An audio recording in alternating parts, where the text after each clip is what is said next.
미국이 베네수엘라 정권 전복에 나서며 글로벌 금융시장에 다시 긴장감이 감돌고 있습니다. 중동과 우크라이나에 이어서 중남미까지 분쟁 전선이 넓어지고 있는 상황입니다. 네, 주말을 강타한 뉴스였죠. 이런 지정학적 불확실성 속에서 국제 유가와 금, 달러 같은 안전자산이 다시 움직이고 증시의 단기 조정 가능성도 거론되고 있습니다. 특히 베네수엘라는 세계 최대 규모의 석유 매장국 중 하나인데요. 이번 사태가 원유 시장과 글로벌 자산 시장에 미칠 영향에 관심이 쏠리고 있습니다. 네, 다만 한국의 대베네수엘라 수출 비중은 전체의 0.01%에 불과한 만큼 우리 시장 실물 경제 충격은 제한적이라는 분석도 나왔습니다. 한편 마두로 축출 이후에 베네수엘라의 과도기를 당분간 미국이 통치하겠다고 밝혀서 논란이 적지 않습니다. 과거 이라크와 아프가니스탄 정부 수립에 개입했다 대가를 치렀던 전철을 밟을 수 있다라는 지적도 한편에서 나오고 있죠. 네, 앞서 미국은 이라크와 아프가니스탄의 새 정부 수립에 막대한 인적, 물적 자원을 투입했지만 성공하지 못했다는 비판을 받았습니다.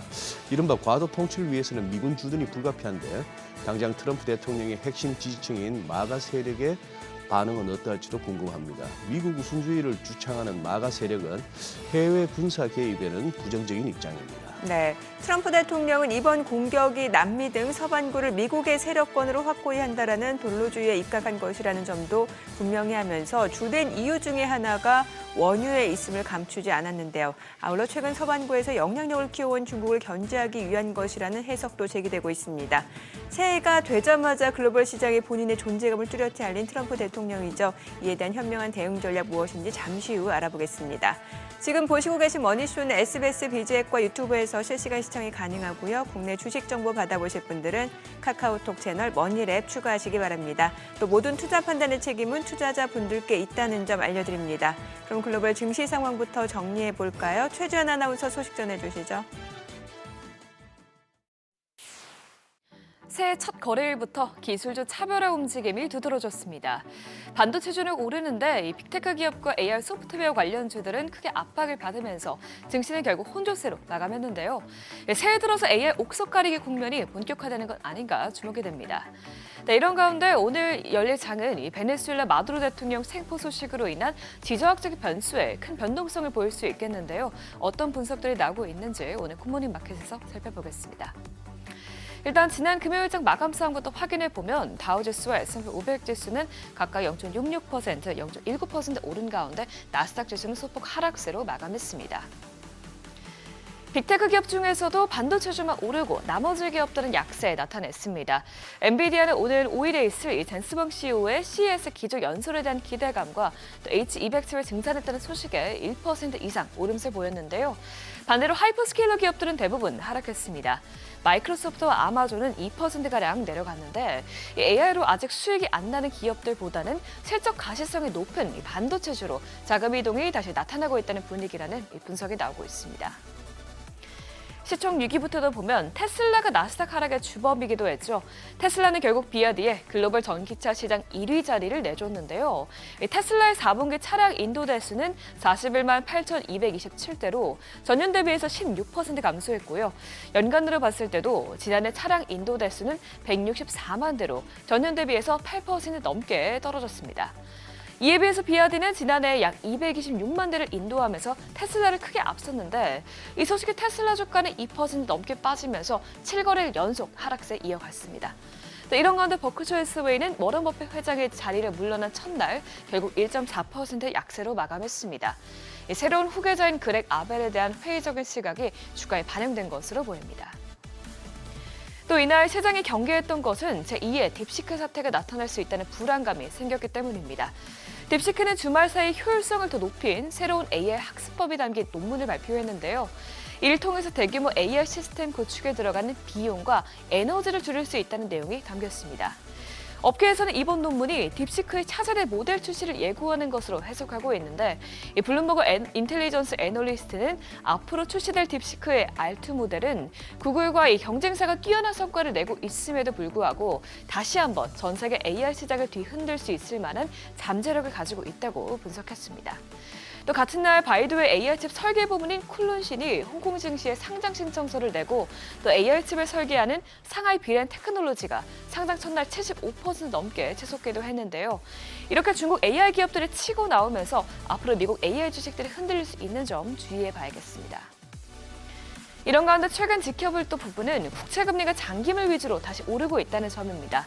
이달 중으로 트럼프 대통령이 새로운 미국 중앙은행 의장을 발표할 가능성이 크기 때문에 앞으로 완화적인 통화 정책이 이어지면서 중장기적으로 물가가 높아질 수 있다는 경계감이 반영된 거는데요. 이에 따라 10년물 국채금리는 지난주에만 0.06%포인트 오르면서 이제 4.2% 턱 밑까지 올랐고요. 2년물 금리는 소폭 오르는 데 그치면서 2년물과 10년물과 스프레드는 2022년 1월 이후로 최다치를 기록했습니다.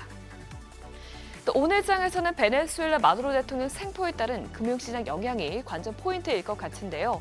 일단 단기적으로는 금과 달러 등 안전자산으로 자금이 쏠리고 유가는 변동성을 키울 것이라는 시나리오가 제기되고 있습니다. 하지만 장기적으로는 국제유가는 또 오히려 떨어지고 증시에는 호재일 수 있다는 분석이 나오고 있습니다. 이 베네수엘라의 석유 매장량이 전 세계 1위로 추정되는 만큼 만일 이번 사태로 마두로 정권이 교체되고 이 석유 개발 투자가 재개되면 유가가 하락할 수 있다는 건데요. 블룸버그는 미국 석유 기업들이 베네수엘라 석유 생산량을 늘리면 국제 유가가 4%가량 하락할 수 있다고 전망했습니다. 또 이 유가 하락은 인플레이션을 완화시키면서 결국 증시 상승으로 이어질 수 있다는 것입니다. 이런 점에서 베네수엘라 유전 복구 사업에 참여할 가능성이 높은 이 미국 대형 에너지사들을 주목해보면 좋을 것 같습니다. 가상자산 시장은 그래도 지정학적인 리스크에도 불구하고 안정적인 흐름 이어갔습니다. 비트코인은 베네수엘라 사태에도 큰 변동 없이 이제 9만 달러 선에서 움직이고 있는데요. 현재 원화로는 1억 3,200만 원대에서 거래되고 있습니다. 그럼 마지막으로 이번 주에 주목할 일정들도 체크해 보겠습니다. 이번 주는 연말 연초의 느슨한 분위기가 서서히 마무리되고 시장에 다시 굵직한 이벤트들이 하나둘 예정돼 있는데요. 일단 이번 주 핵심은 9일에 나올 12월 비농업 고용보고서입니다. 이 시장의 비농업 신규 고용이 5만 5천 명 증가하고 실업률은 4.5%로 내려갈 것으로 예상하고 있습니다. 이 고용 데이터는 1월 FOMC에서 연준이 금리 결정에도 큰 영향을 주게 될 텐데요. 일각에서는 고용이 만약 부진하게 나온다면 1월 금리 인하 가능성이 커질 수도 있다고 보고 있습니다. 이에 앞서서 나올 ADP 12월 민간 고용, 또 11월 고인이직 보고서는 고용 보고서에 대한 힌트를 줄 수 있기 때문에 이 부분도 주목해서 봐야겠습니다. 또 지켜봐야 할 이벤트로는 6일부터 9일까지 진행되는 CS 2026이 있죠. 젠스왕 CEO는 CS 공식 개막 하루 전인 5일에 특별 연설을 하는데요. 황 CEO의 발언은 AI 투자자들의 심리에 큰 영향을 줄 가능성이 크기 때문에 AI 주식들의 변동성이 커질 수 있는 점까지 체크해봐야겠습니다. 지금까지 굿모닝 마켓이었습니다.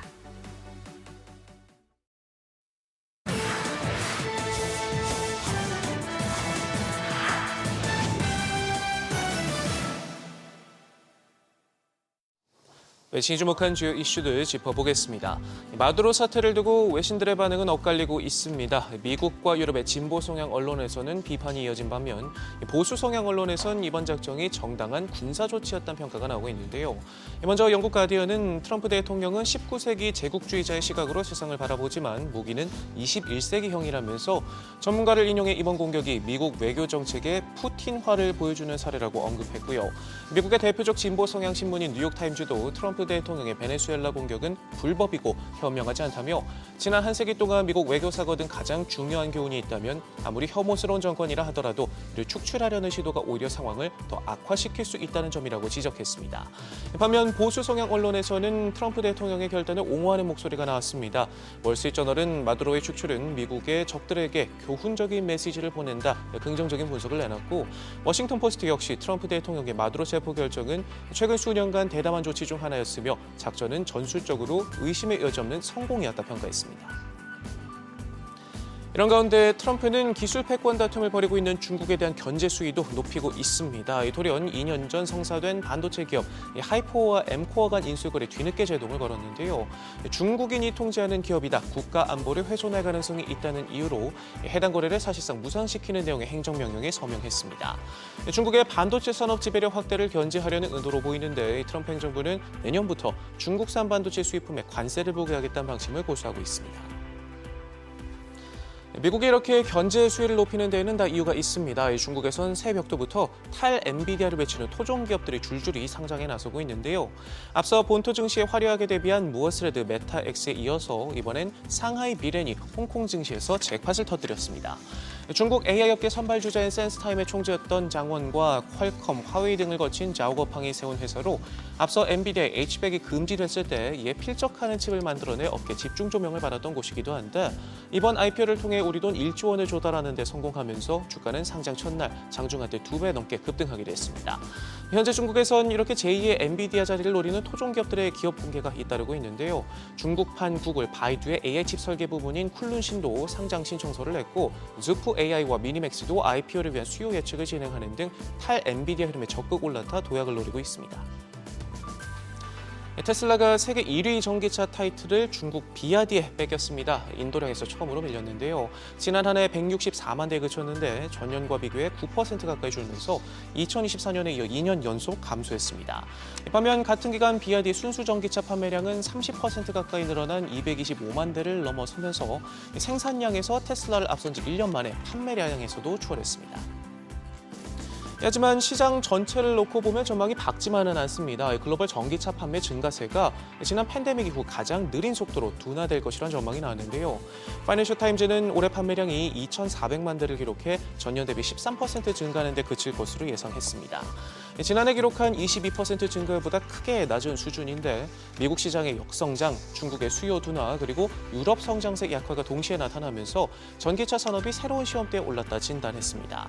특히 트럼프 행정부가 세제 혜택을 철회하고 유럽연합이 2035년 내연기관차 판매 금지 계획을 누그러뜨린 점이 시장 전망을 어둡게 하고 있다 진단하면서 순수 전기차보다 하이브리드로 시선이 돌아가고 있고 업계 역시 전기차 전략 속도 조절에 나서고 있다 짚었습니다. 60년 투자 인생의 마침표를 찍은 워런 버핏 이야기까지 살펴보죠. 버핏이 최고 경자 자리에서 물러나기로 한 첫날 버크셔의 주가가 1.4% 하락했습니다. 610만 %의 수익률 그리고 수십 년간 매년 수천 명의 팬과 투자자들을 오마하로 불러들인 버핏을 그 누구도 완벽하게 대신할 수 없다는 우려가 즉각 나타난 모습인데요. 버핏 회장도 이런 분위기를 읽었는지 버크셔는 100년 뒤에도 존재할 기업이다. 후임인 아베 부회장의 자신의 돈을 관리하는 걸 맡기고 싶다. 신뢰를 드러내는 등 시장 달래기에 나섰습니다. 버크셔의 핵심 자산 중 하나인 우리 돈 370조 원에 달하는 주식 포트폴리오가 앞으로 어떻게 굴러갈지 큰 관심이 쏠리고 있는데 특히 역대 최대 규모의 현금을 쌓아둔 상황에서 새로운 CEO의 등장은 버크셔에게 중대한 시험이 될 전망입니다. 지금까지 글로벌 비즈였습니다. 어제장에서 이슈가 있었던 업종 살펴보는 기업 이슈 시간입니다. 반도체 대장주 삼성전자와 SK하이닉스가 새해 첫 거래일이 나란히 신고가를 기록했습니다. 지난해 12월 반도체 수출이 역대 최대치를 달성한 가운데 올해도 반도체 산업 호황이 이어질 것이란 전망이 나왔습니다. 지난달 반도체 수출은 전년 동기 대비 22.2% 증가한 1,734억 달러를 기록하며 전년에 이어 역대 최대 실적을 다시 썼습니다.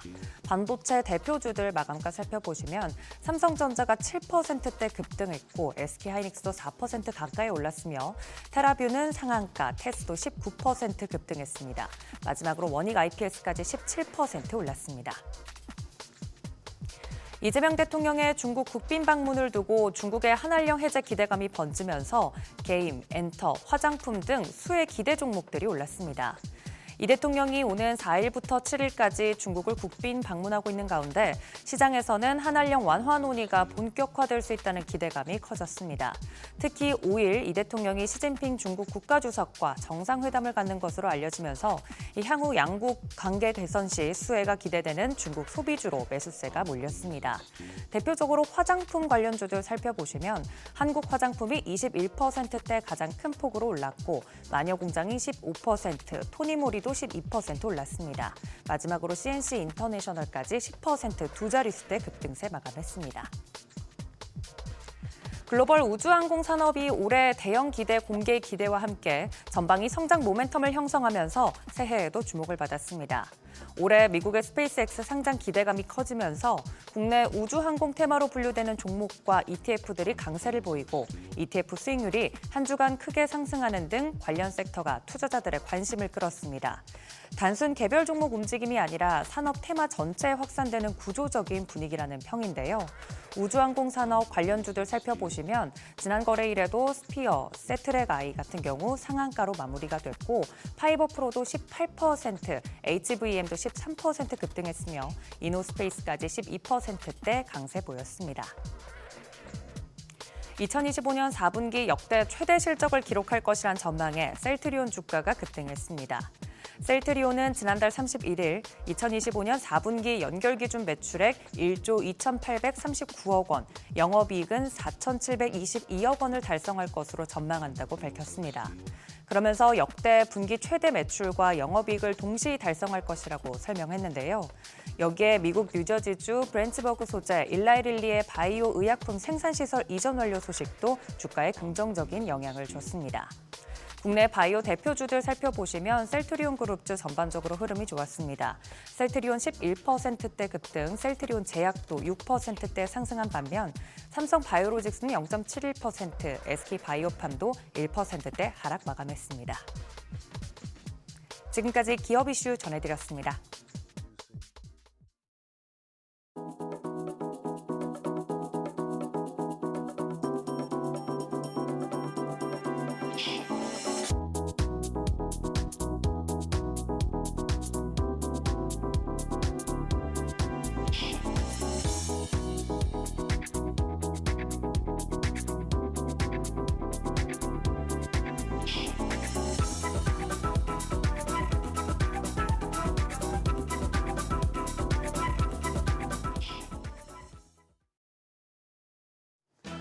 새해 첫 거래일 국내 증시가 날아올랐습니다. 코스피는 사상 최고치를 기록했고 코스닥도 52주 신고가를 경신했습니다. 새해 들어 우리 시장 이렇게 좋았던 적은 손에 꼽습니다. 불장, 스타트를 끄는 걸까요? 다만 우리가 쉬는 사이에 베네수엘라발 리스크가 커졌기 때문에 단기적인 변동성이 높아질지 오늘 흐름 살펴보셔야겠는데요. 전 거래일 복귀하면서 이번 주 투자 포인트 체크하시죠. 양대 지수가 2% 넘게 급등했습니다. 코스피가 2.3% 올라 4,309포인트를 기록했습니다. 두 달여 만에 사상 최고치를 경신했는데 2012년 이후 역대 두 번째로 강한 첫 거래일이었습니다. 코스닥도 2.2% 강세로 945선에서 거래를 마쳤습니다. 11년 만에 첫날 기준으로는 최대 상승폭을 기록했습니다. 반도체 관련 긍정적인 이슈가 많았습니다. 12월 수출이 전년 대비해서 43% 증가했고 삼성전자와 SK하이닉스 실적 기대감이 높아지며 반도체 투톱이 급등하며 지수의 상승을 주도했습니다. 한중 정상회담 기대도 작용했는데요. 새해 첫날부터 외국인은 사자 포지션을 취했습니다. 유가증권 시장에서 6,300억 원 넘게 순매수하며 지수의 상승을 주도했습니다.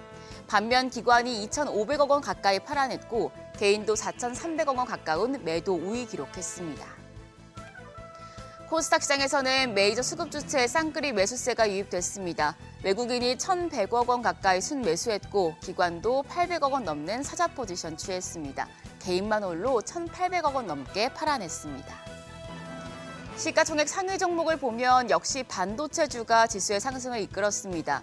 반도체 투톱의 실적이 올해 사상 최대치를 기록할 것으로 기대가 되면서 삼성전자와 SK하이닉스 모두 장중, 종가 기준 사상 최고가를 새로 썼습니다.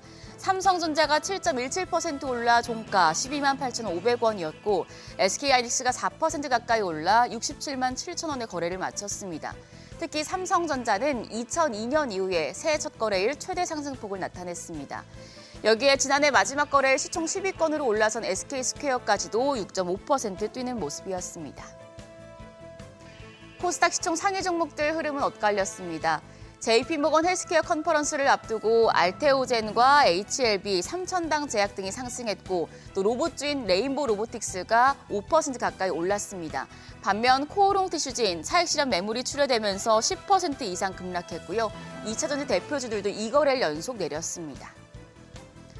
환율은 다시 오름세를 보이며 1,440원 선을 넘었습니다. 정규장 마감 시간 달러 기준 2원 80전 오른 1,441원 80전에 거래를 마쳤습니다.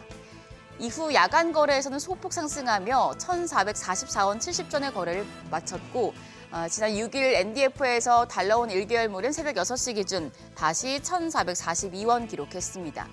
주말 사이에 미국이 베네수엘라를 공격해 마두로 대통령을 체포하면서 단기적으로 달러화가 강세를 보이고 원화 가치가 떨어질 가능성이 제기됩니다. 오늘 외환시장 우선 소폭 오름세로 출발할 것으로 예상되는데 장중의 흐름은 눈여겨보셔야겠습니다. 이번 주 굵직한 이벤트들이 줄줄이 예정돼 있습니다.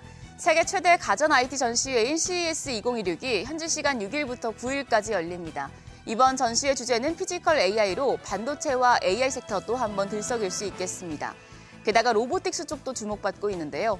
현대차 그룹의 경우 이번 CES에서 계열사인 보스턴 다이내믹스의 휴머노이드 로봇인 아틀라스 실물 시연을 전면에 내세울 계획이어서 로봇주의 모멘텀이 될 수 있겠습니다. 그리고 목요일에 나올 삼성전자 잠정 실적도 관전 포인트입니다. 증권가에서는 매출 컨센서스를 88조 원, 영업이익은 16조에서 18조 원까지 예상하고 있는데요. 시장 예상치에 부합하거나 웃도는 실적을 낼지, 그리고 이 실적에 기계적인 매물이 출회될지 아니면 매물을 잡고 주가가 추가로 밀고 갈 명분이 있을지 지켜보셔야겠습니다. 오늘은 한중 정상회담이 예정돼 있습니다. 한반도 평화협력과 한한령 해제 등이 이번 정상회담의 주요 과제로 꼽히는데요. 한한령 해제와 관련해서 화장품이나 엔터 쪽이 추가적인 상승을 나타낼 수 있을지 체크하시죠. 전 거래 시간의 거래에서는 반도체 상승세가 이어졌습니다. 지금 NXT 넥스트레이드 마켓에서도 삼성전자와 제주반도체, SFA 반도체 등이 급등했었기 때문에 오늘 장에서도 반도체가 주도한 장세가 펼쳐질지 지켜보시죠. 그럼 프리마켓 통해서 개장 분위기 가늠해 보겠습니다. 시장 흐름 좋았는데 이제 우리가 쉬는 사이에 베네수엘라 관련 이슈가 있어서 우리 증시가 이를 얼마나 반영할지 좀 관건이겠는데요. 일단 반도체 투톱은 오늘 장에서도 좋아 보입니다. 일단 프리마켓에서는 삼성전자가 3.6% 급등합니다. 거래가 13만 3,200원이고요.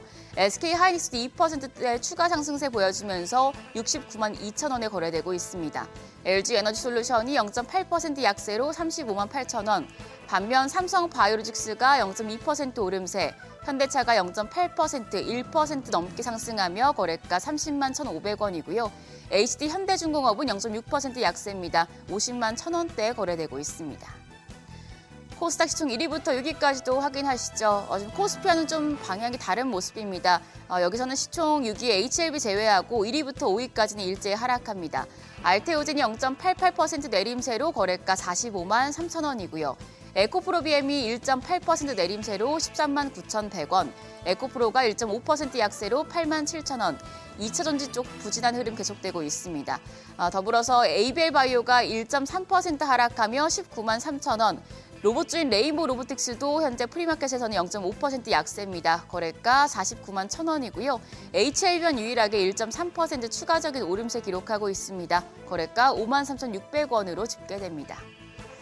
새해 첫 거래일 사상 최고치를 경신했던 국내 증시, 오늘도 추가적인 오름세 보여줄 수 있을지 지켜보셔야겠습니다. 지금까지 어제장 오늘장이었습니다.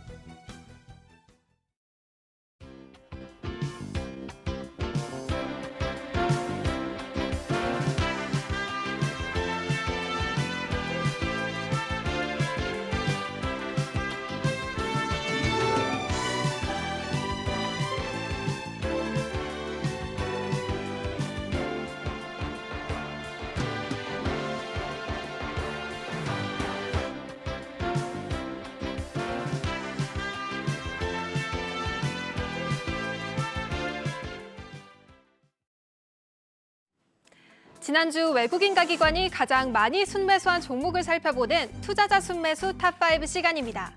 유가증권 시장에서 외국인 투자자들은 플랫폼, 바이오, 2차 전지 관련 종목을 중심으로 매수했습니다.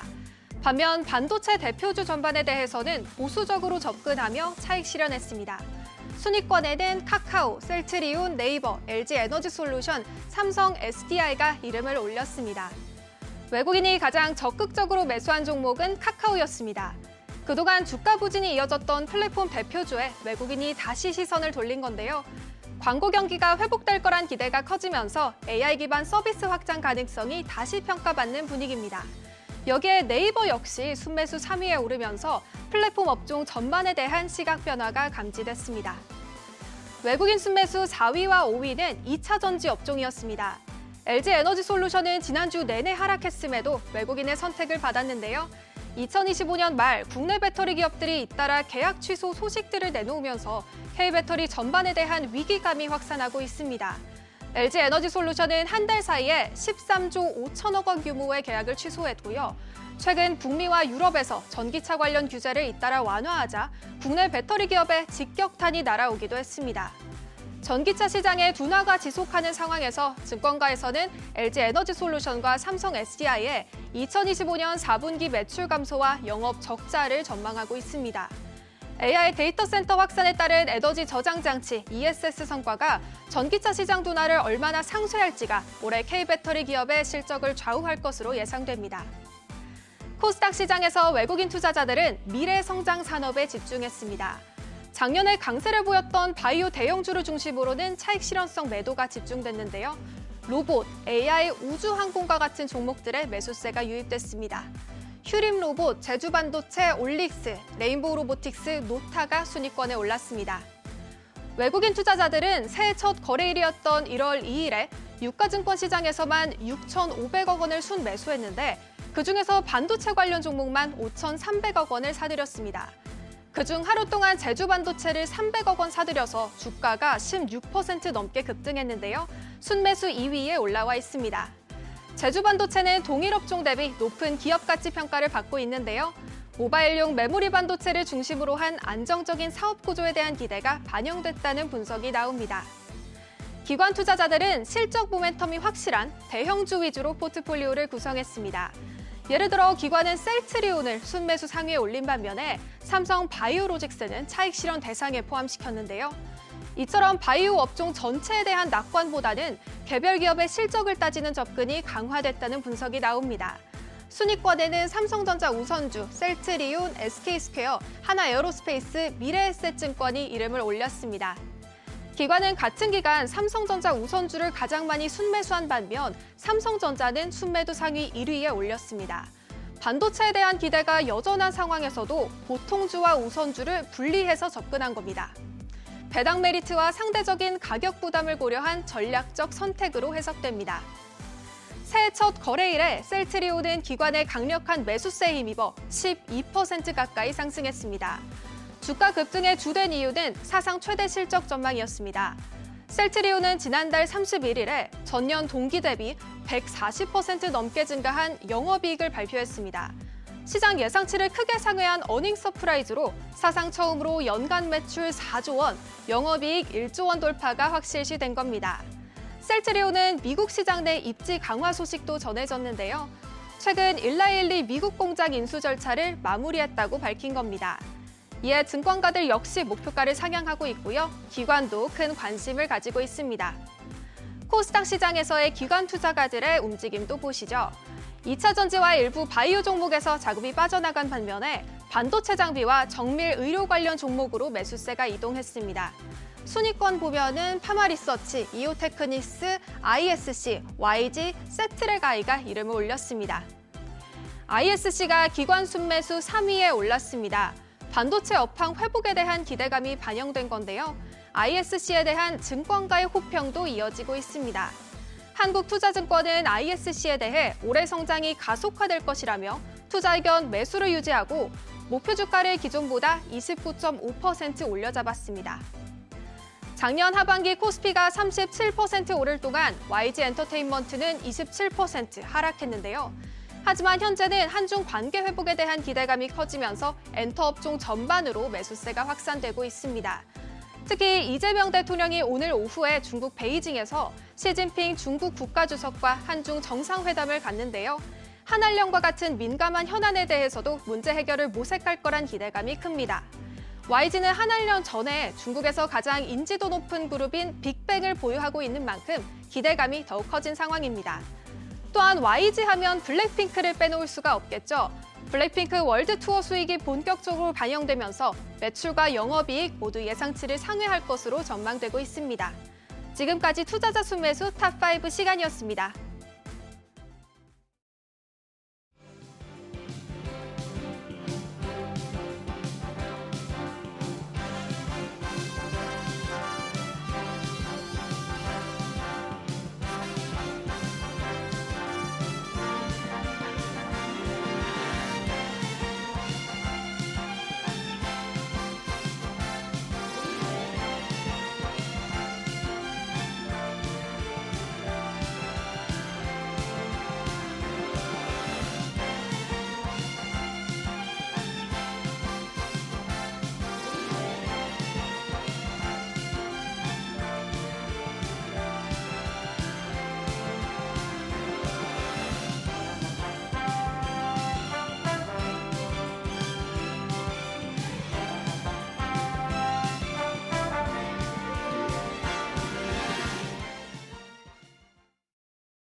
현재 시각 8시 30분 지나갑니다. 지금 보시고 계신 머니쇼는 SBS 비즈앱과 유튜브에서 실시간 시청이 가능합니다. 또 다양한 주식 정보 원하시는 분들은 카카오톡 채널에서 머니를 검색하셔서 친구 추가하시기 바랍니다. 자, 지금 새해가 밝자마자 체크해야 될 이벤트들 굉장히 많습니다. 일단은 뭐 지금 한중 정상회담 앞두고 있는 상황에서 또 이제 미국의 베네수엘라 마두로 부부 체포 소식까지 더해지고 있는 상황이고, 네. 뭐 또 CES 또 기조 연설도 있고요. 예, 예, 그러니까요. 많네요. 정초부터 상당합니다, 그죠? 네, 예. 맞습니다. 뭐 우리가 흔히 시장 가지고 뭐 변동성 얘기합니다만 이 뉴스의 변동성도 네. 그리고 어떤 그 충격적인 내용들 맞아요. 그리고 다소 또 비현실적인 그런 21세기에 이런 상황이 펼쳐지네요. 그죠? 그러게요. 네, 그야말로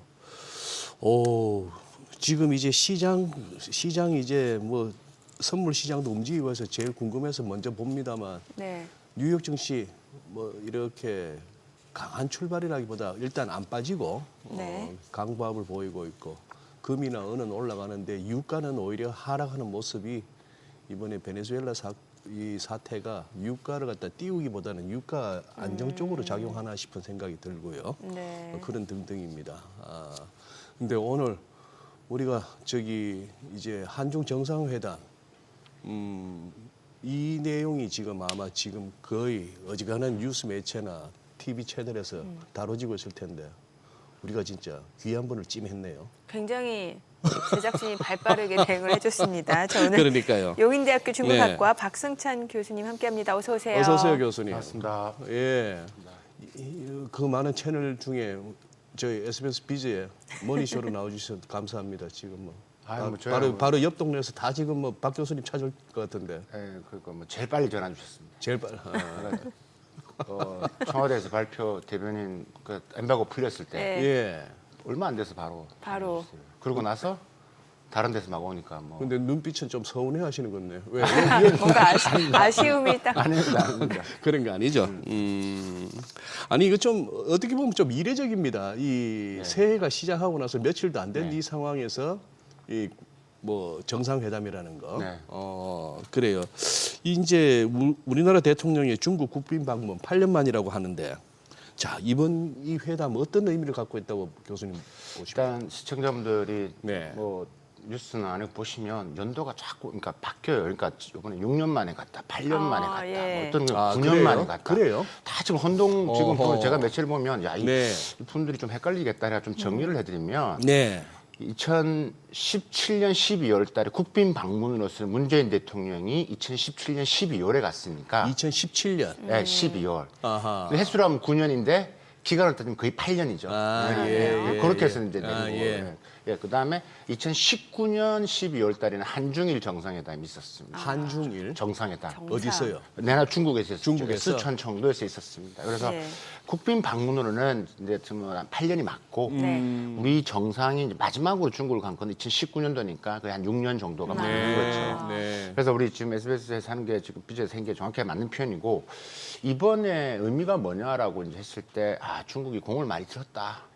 그 중국 제가 볼 땐 우리보다는 중국 측이 더 강력한 요구가 더 컸다. 어차피 이게 중국 요청한 게 맞기 때문에 그렇습니다. 네. 사실 뭐 아시는 분은 아시겠지만 이게 원래 2박 3일 일정이었습니다.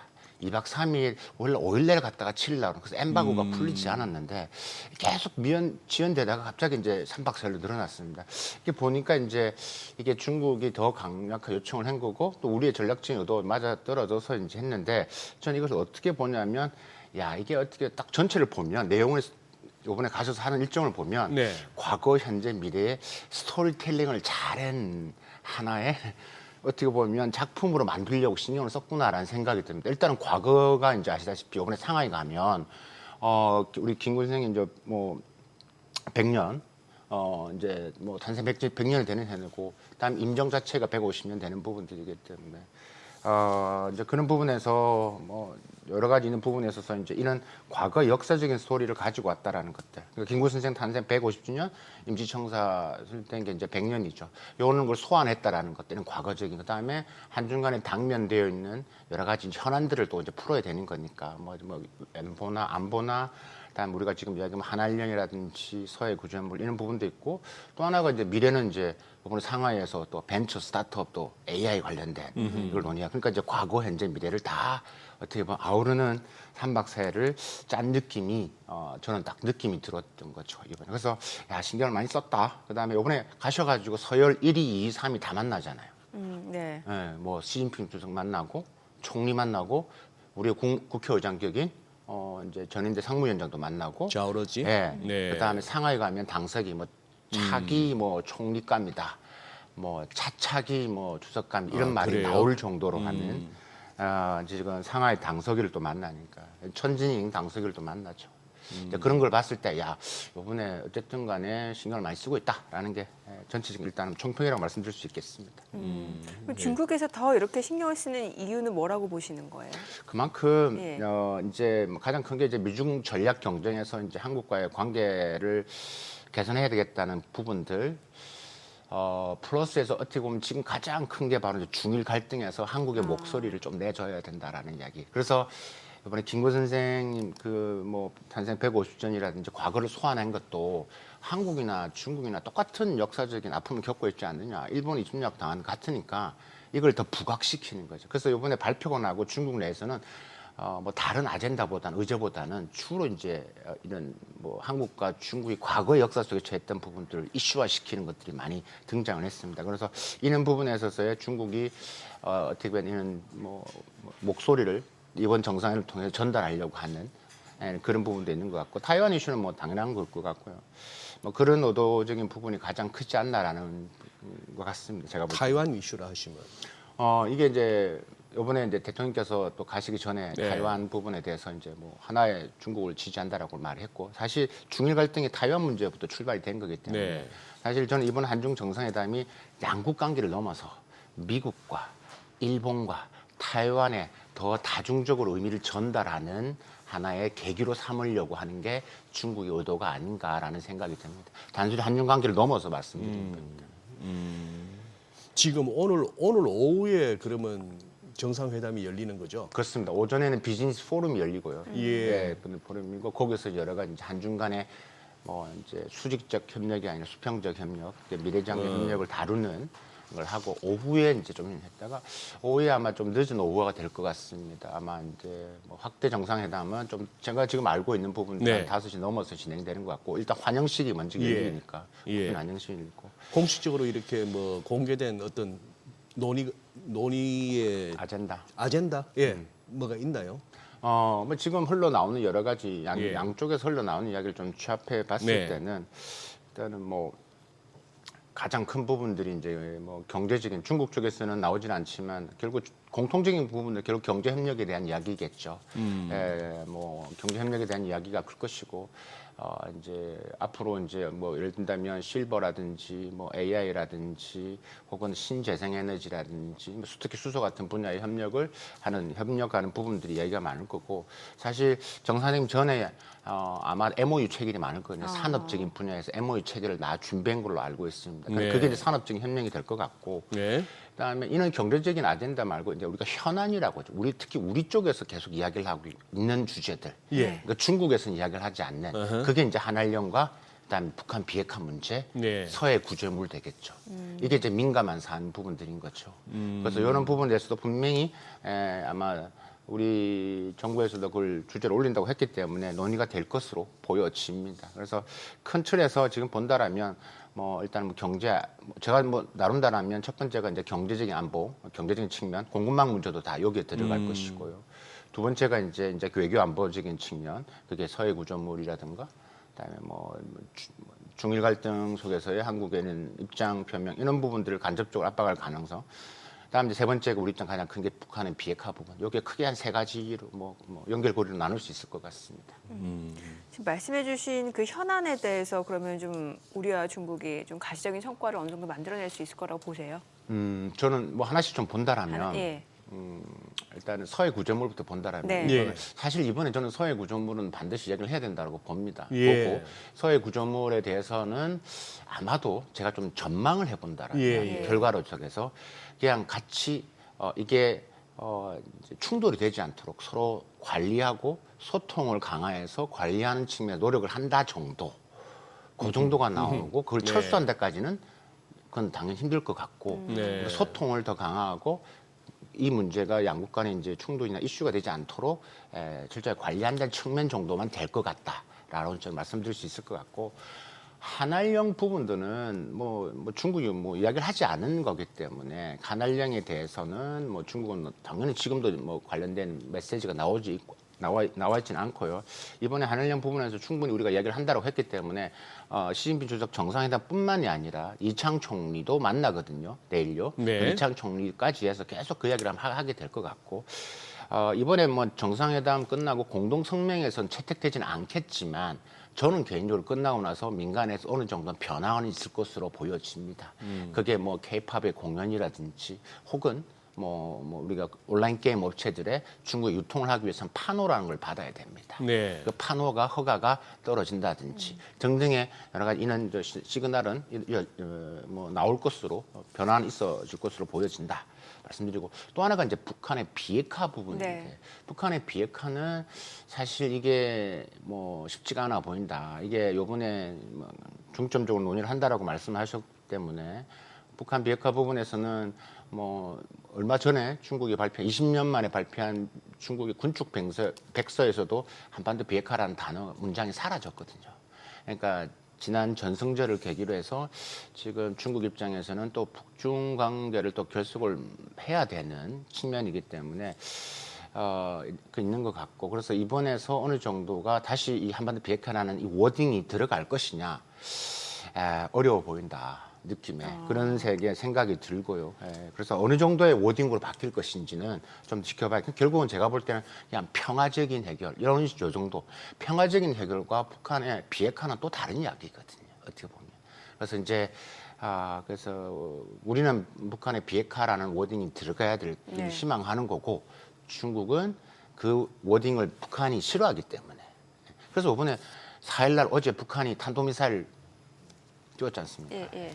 보이지 않는 무력 시위를 한 거죠. 이제 우리 이야기를 하지 말아야 교수님 솔직히 뉴스 안 됩니다 이제. 북한이 뭐 탄도미사일 띄운다. 그렇습니다. 그냥 뭐 TV에 빨간색으로 속보해서 한 줄 자막 나오는데 그거에 뭐 영향받는 국민도 없고 시장도 아니고 하루 이틀 된 일도 아니고 비핵화 기대도 안 하고요. 국민들도. 그게 그러니까 될 일입니까? 정부 입장에서는 그걸 또 해야 되는 부분들이. 예. 근데 이번에 많이들 가셨다고 4대 그룹 총수뿐만 아니라 한 경제사절단 한 200명이 넘는다던데 많이들 가시네요. 이건 많이 갔다고 볼 수가 없는 거예요. 많이 국빈 갔다고 방문할 때마다 이 정도는 갑니다. 이 정도는 갑니까? 근데 우리가 너무 오래된 기간이 있다 보니까 그래요? 감이 떨어지신 거죠. 제가 아까 예. 말씀드린 8년 전에 문재인 대통령 갔을 때는 이보다 더 많이 갔었어요. 그렇습니까? 그때 한 250명 정도 갔어요. 그러니까 전체 다 간 거죠. 근데 이번에 예.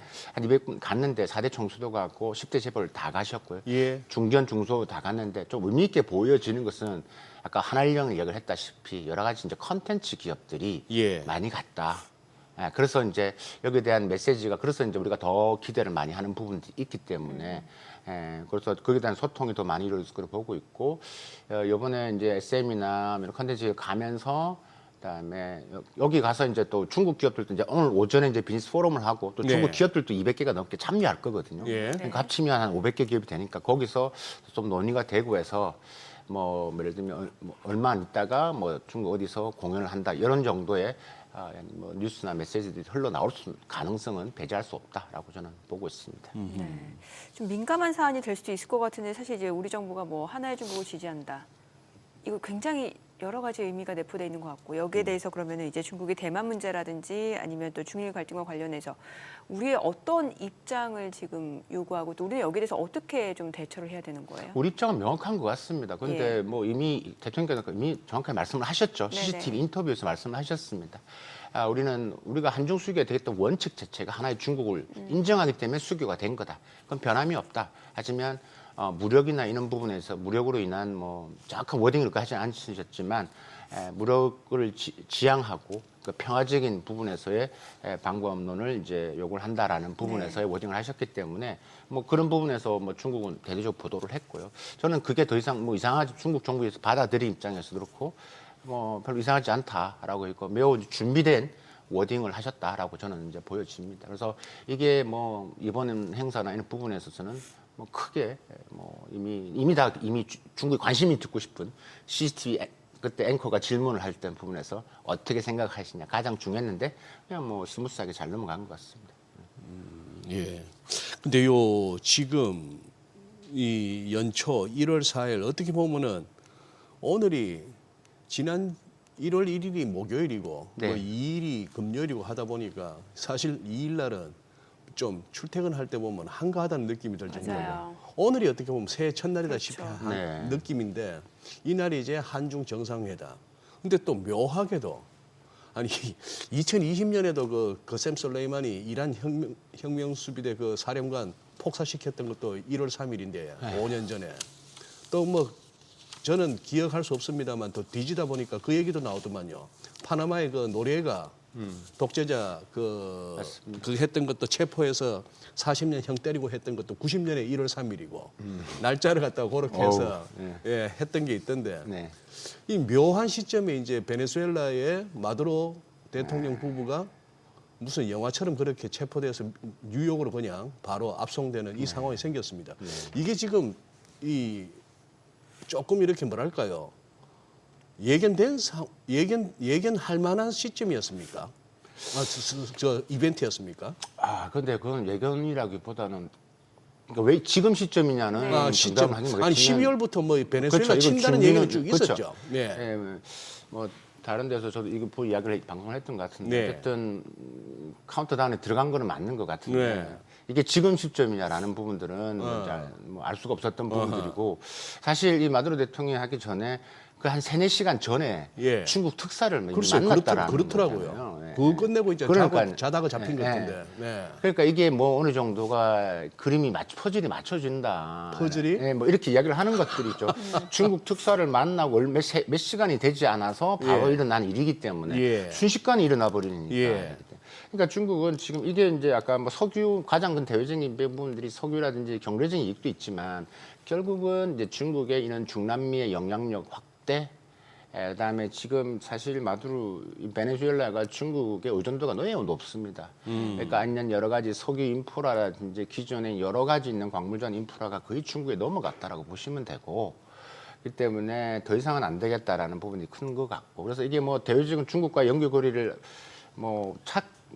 안 보이는 것처럼 보였지만 저희들이 봤을 때는 다 그 밑단에는 결국 미국과 중국 간에 보이지 않는 심겨루기가 이루어지고 있는 것들이죠. 그러니까 세계 어느 전쟁의 연결고리를 찾아 들어가 보더라도 결국 뭐 이 미국과 중국에 보이지 않는 심겨루기가 다 지금 들어가 있는 거고 그만큼 중국이 이 중남미뿐만이 아니라 아프리카, 중동 모든 부분에서 제 뒤에서 뭐 돈을 쓰는 걸 떠나서 여러 가지 작업을 통해서 다 들어가 있다라는 부분들입니다. 그것은 이미 공공연히 알려져 있는 부분들이기 때문에 그래서 이게 요번에 이런 부분에 있어서의 미국적인 행동에 대해서 중국 내부에서도 여러 가지 지금 뭐 드러나 있는 코멘트는 없지만 매우 이제 심각한 부분들이 많이 고민하고 있는 부분들이 있죠. 문제는 근데 이게 그런 그러니까 여러 가지 이제 이게 특히 베네수엘라가 미국 손에 이제 완전히 통치가 된다, 관리가 된다는 측면에서 뭐 부정적인 있지만 또 하나의 명분 자체가 중국이 보면 지금 국제법도 없고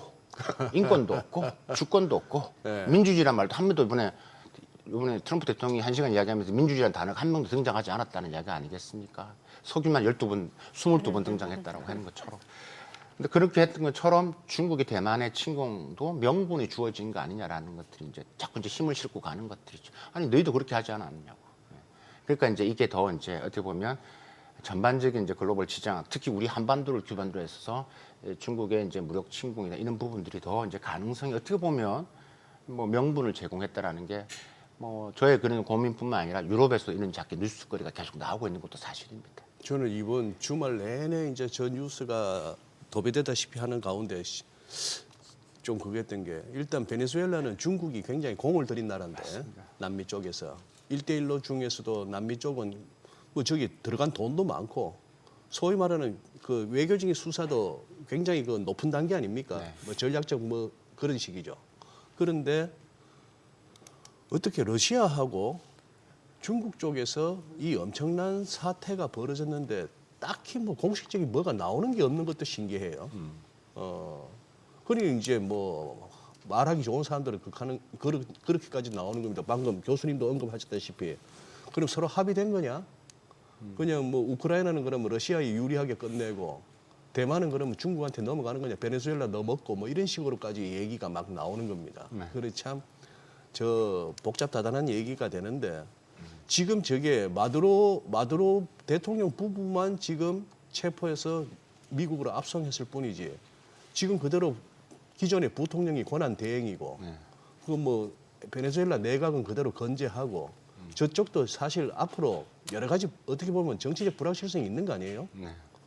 미국이 뭐 run 이라는 표현 영어로 운영한다고 했는데 그 부분도 어떻게 될지 모르겠고 근데 이게 당장 그러면은 뭐 한중 정상회담에 무슨 특별히 이렇게 뭐랄까요 이렇게 가고자 하던 길에 무슨 뭐 약간 이렇게 방향 전환을 시킨다든가 이럴 정도는 아닌 거로 보시는 겁니다. 그렇죠. 일단은 뭐 한중 영상을 미치는 영향을 이야기하기 전에 지금 말씀하신 그런 이제 어떻게 보면 스토리가 나오고 있는 참 것들이죠. 미묘한- 이게 이미 미묘한 소통이 다 됐다. 그러니까 중국과 글쎄. 러시아 간에 예. 이제 야 내가 이거 할 테니까 글쎄. 내가 이거 할 테니까 내가 그거 묵인할게.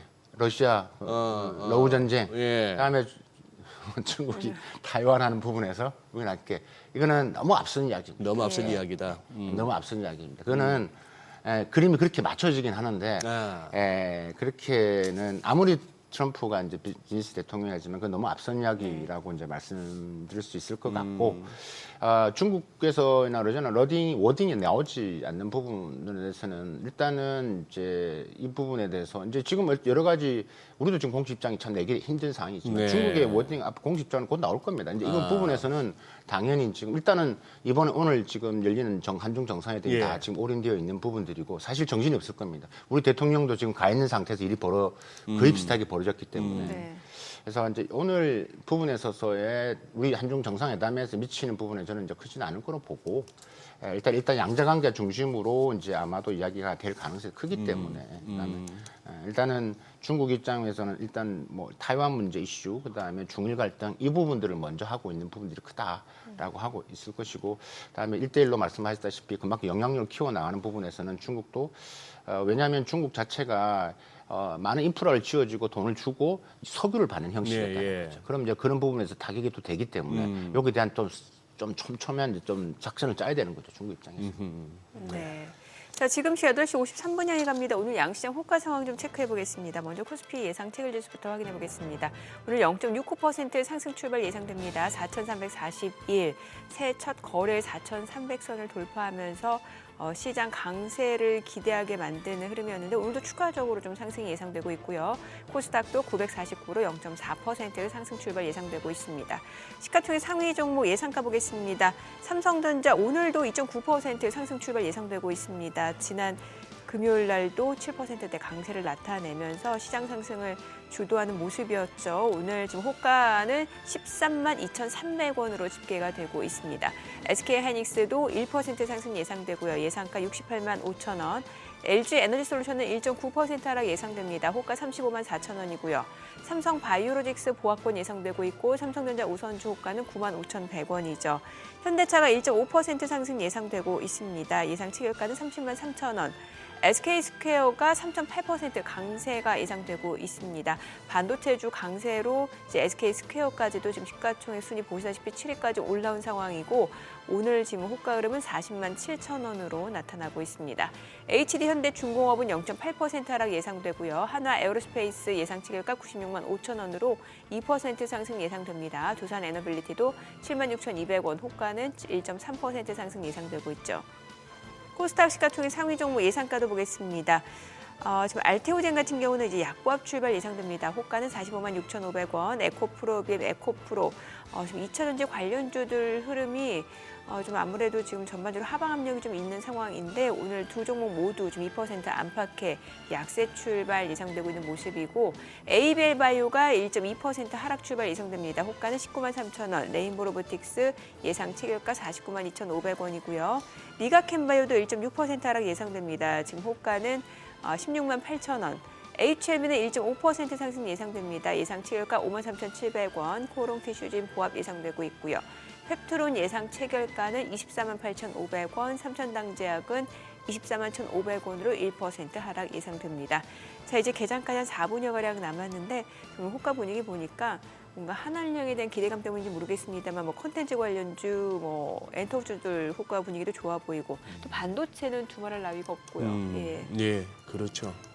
뭐 반도체는 지난 주말에도 필라델피아 반도체 지수 맞아요. 4% 올랐습니다. 마이크론 계속 날아가고 있고 거기도 지금 사실 우리 삼성전자하고 하이닉스가 만드는 지수 아닙니까? 네네. 상승 하락 볼 것 같으면은 이른바 ADR 그런 비율을 보더라도 하락 종목이 더 많은 와중에 지수는 올라가고 있고 지수가 이쁘게 가는 장은 맞는 것 같고 지금은 또 지수가 이쁘게 가기를 뭐 가도록 만들어야 되는 시점인가 싶기도 하고 외국인들 매수로 간다고는 하는데 뭐 들리는 얘기는 외국인 중에 머리가 까만 외국인도 많더라는 얘기도 들리고 있고 뭐 그런 상황입니다.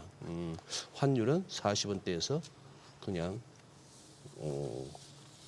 계속 갈 것 같고. 예.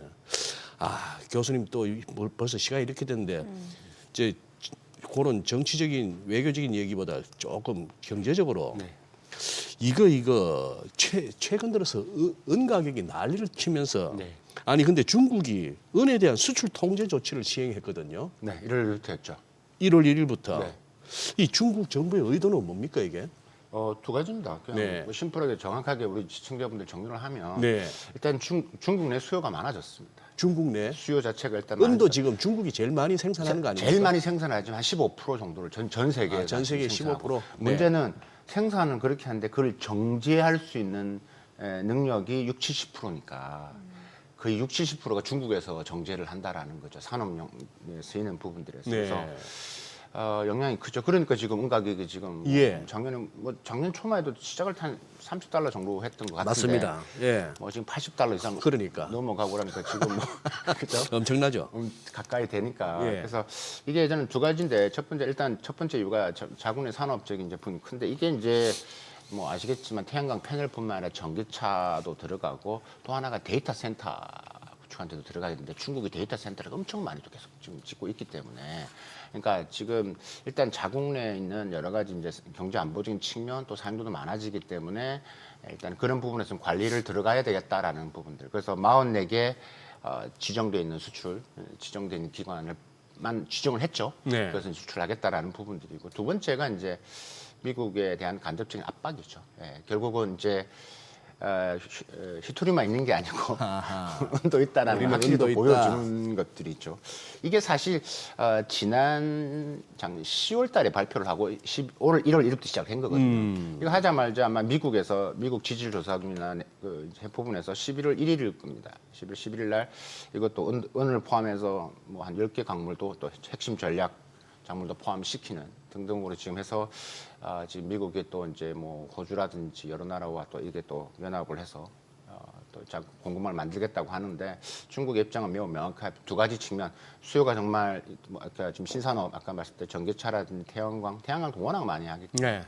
다음 데이터 센터 이런 부분에서 수요가 많아졌고 관리해야 되는 측면 두 번째는 또 동시에 미국에 이제 지금 내년 또 지금 올해죠 이제 올해 이제 미중 간에 또 있는 부분에서 여전히 이제 또 뭐 저는 항상 말씀드리지만 이게 좋게 가지 않는다. 항상 삐끄덕거리고 지금은 트럼프가 계속 이야기를 하고 있지만 네. 일단 계속 압박의 시그널을 던지고 있다. 네, 그런 측면의 목적이다라고 저는 보고 있습니다. 그리고 뭐 요새 AI, 로봇 뭐 이런 얘기 데이터 센터 뭐 얘기를 안 할 수가 없는데 최근 들어서 벌써 이제 비아디한테 테슬라가 자리 뺏겼더만요. 세계 최대 전기차 회사 자리를. 근데 이제 그 부분 지금 교수님 왔다 갔다 하시면서 보실 거 아니에요. 로봇이나 AI 쪽이나 지금 미국하고 중국하고 어떻게 보이십니까? 뭐 자주 가죠. 네, 글쎄. 저 하고 1월 달에 또 방송하고 다음 주에 또 가는데 네. 비아드 저는 본사도 가고 예. 뭐 그다음에 자율주행차 혹은 직접 현장 기업들 방문하고 또 지금 중국 뭐 홍콩에 상장한 기업들 요즘 관심 있는 게 지금 중국 테크 기업들 상장 준비하는 기업들 방문하는 그 게 얘기를 저희가 조금 개장하고 자세히 좀 들어보도록 네네. 하겠습니다. 자, 오늘 국내 증시를 확인해 보죠. 개장합니다.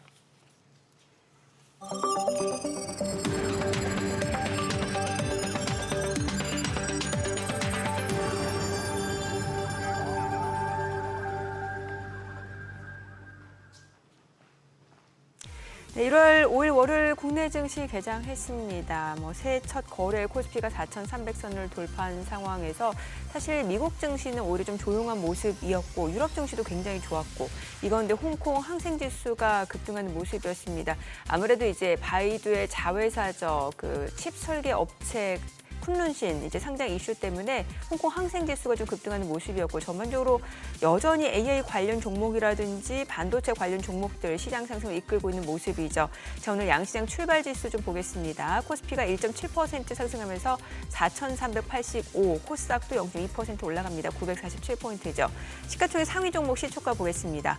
오늘 삼성전자, SK하이닉스 두 종목 모두 기세 굉장히 좋습니다. 삼성전자 지난 금요일에 7% 강세에 이어서 오늘 추가적으로 4.5% 올라갑니다. 13만 4,200원, SK하이닉스도 2.6% 상승합니다. 69만 4,000원. 그리고 LG 에너지솔루션 강보합권이고요. 삼성전자 우선주는 3.6% 상승합니다. 97,900원, 삼성바이오로직스도 상승합니다. 168만 9천원이고요. 현대차도 2.5% 올라갑니다. 30만 6천원이고 SK스퀘어 4.5% 상승합니다. 41만 원. HD현대 중공업은 좀 떨어지네요. 49만 9,500원. 한화 에어로스페이스 3% 강세입니다.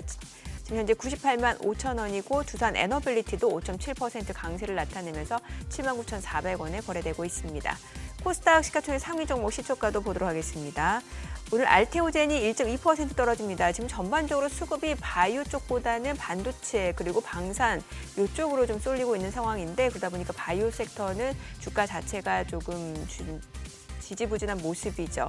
현재 알테오젠 주가가 45만 1,000원 선 움직임 이어지고 있는 상황이고 또 2차 전지 쪽도 지금 수급이 좀 많이 빠져 있는 상황인데 에코프로비의 에코프로 좀 소폭 하락 흐름 이어집니다. 각각 14만 2,100원, 8만 8,300원. 이 가운데 ABL 바이오도 내림세로 19만 4,600원, 레인보 로보틱스도 2% 하락입니다. 48만 3,500원. 미가캠바이오도 2% 약세입니다. 16만 6,800원이고 HLB 소폭 올라가고요. 코오롱 티슈진, 펩트론, 삼천당제약 모두 하락 흐름 이어지고 있습니다.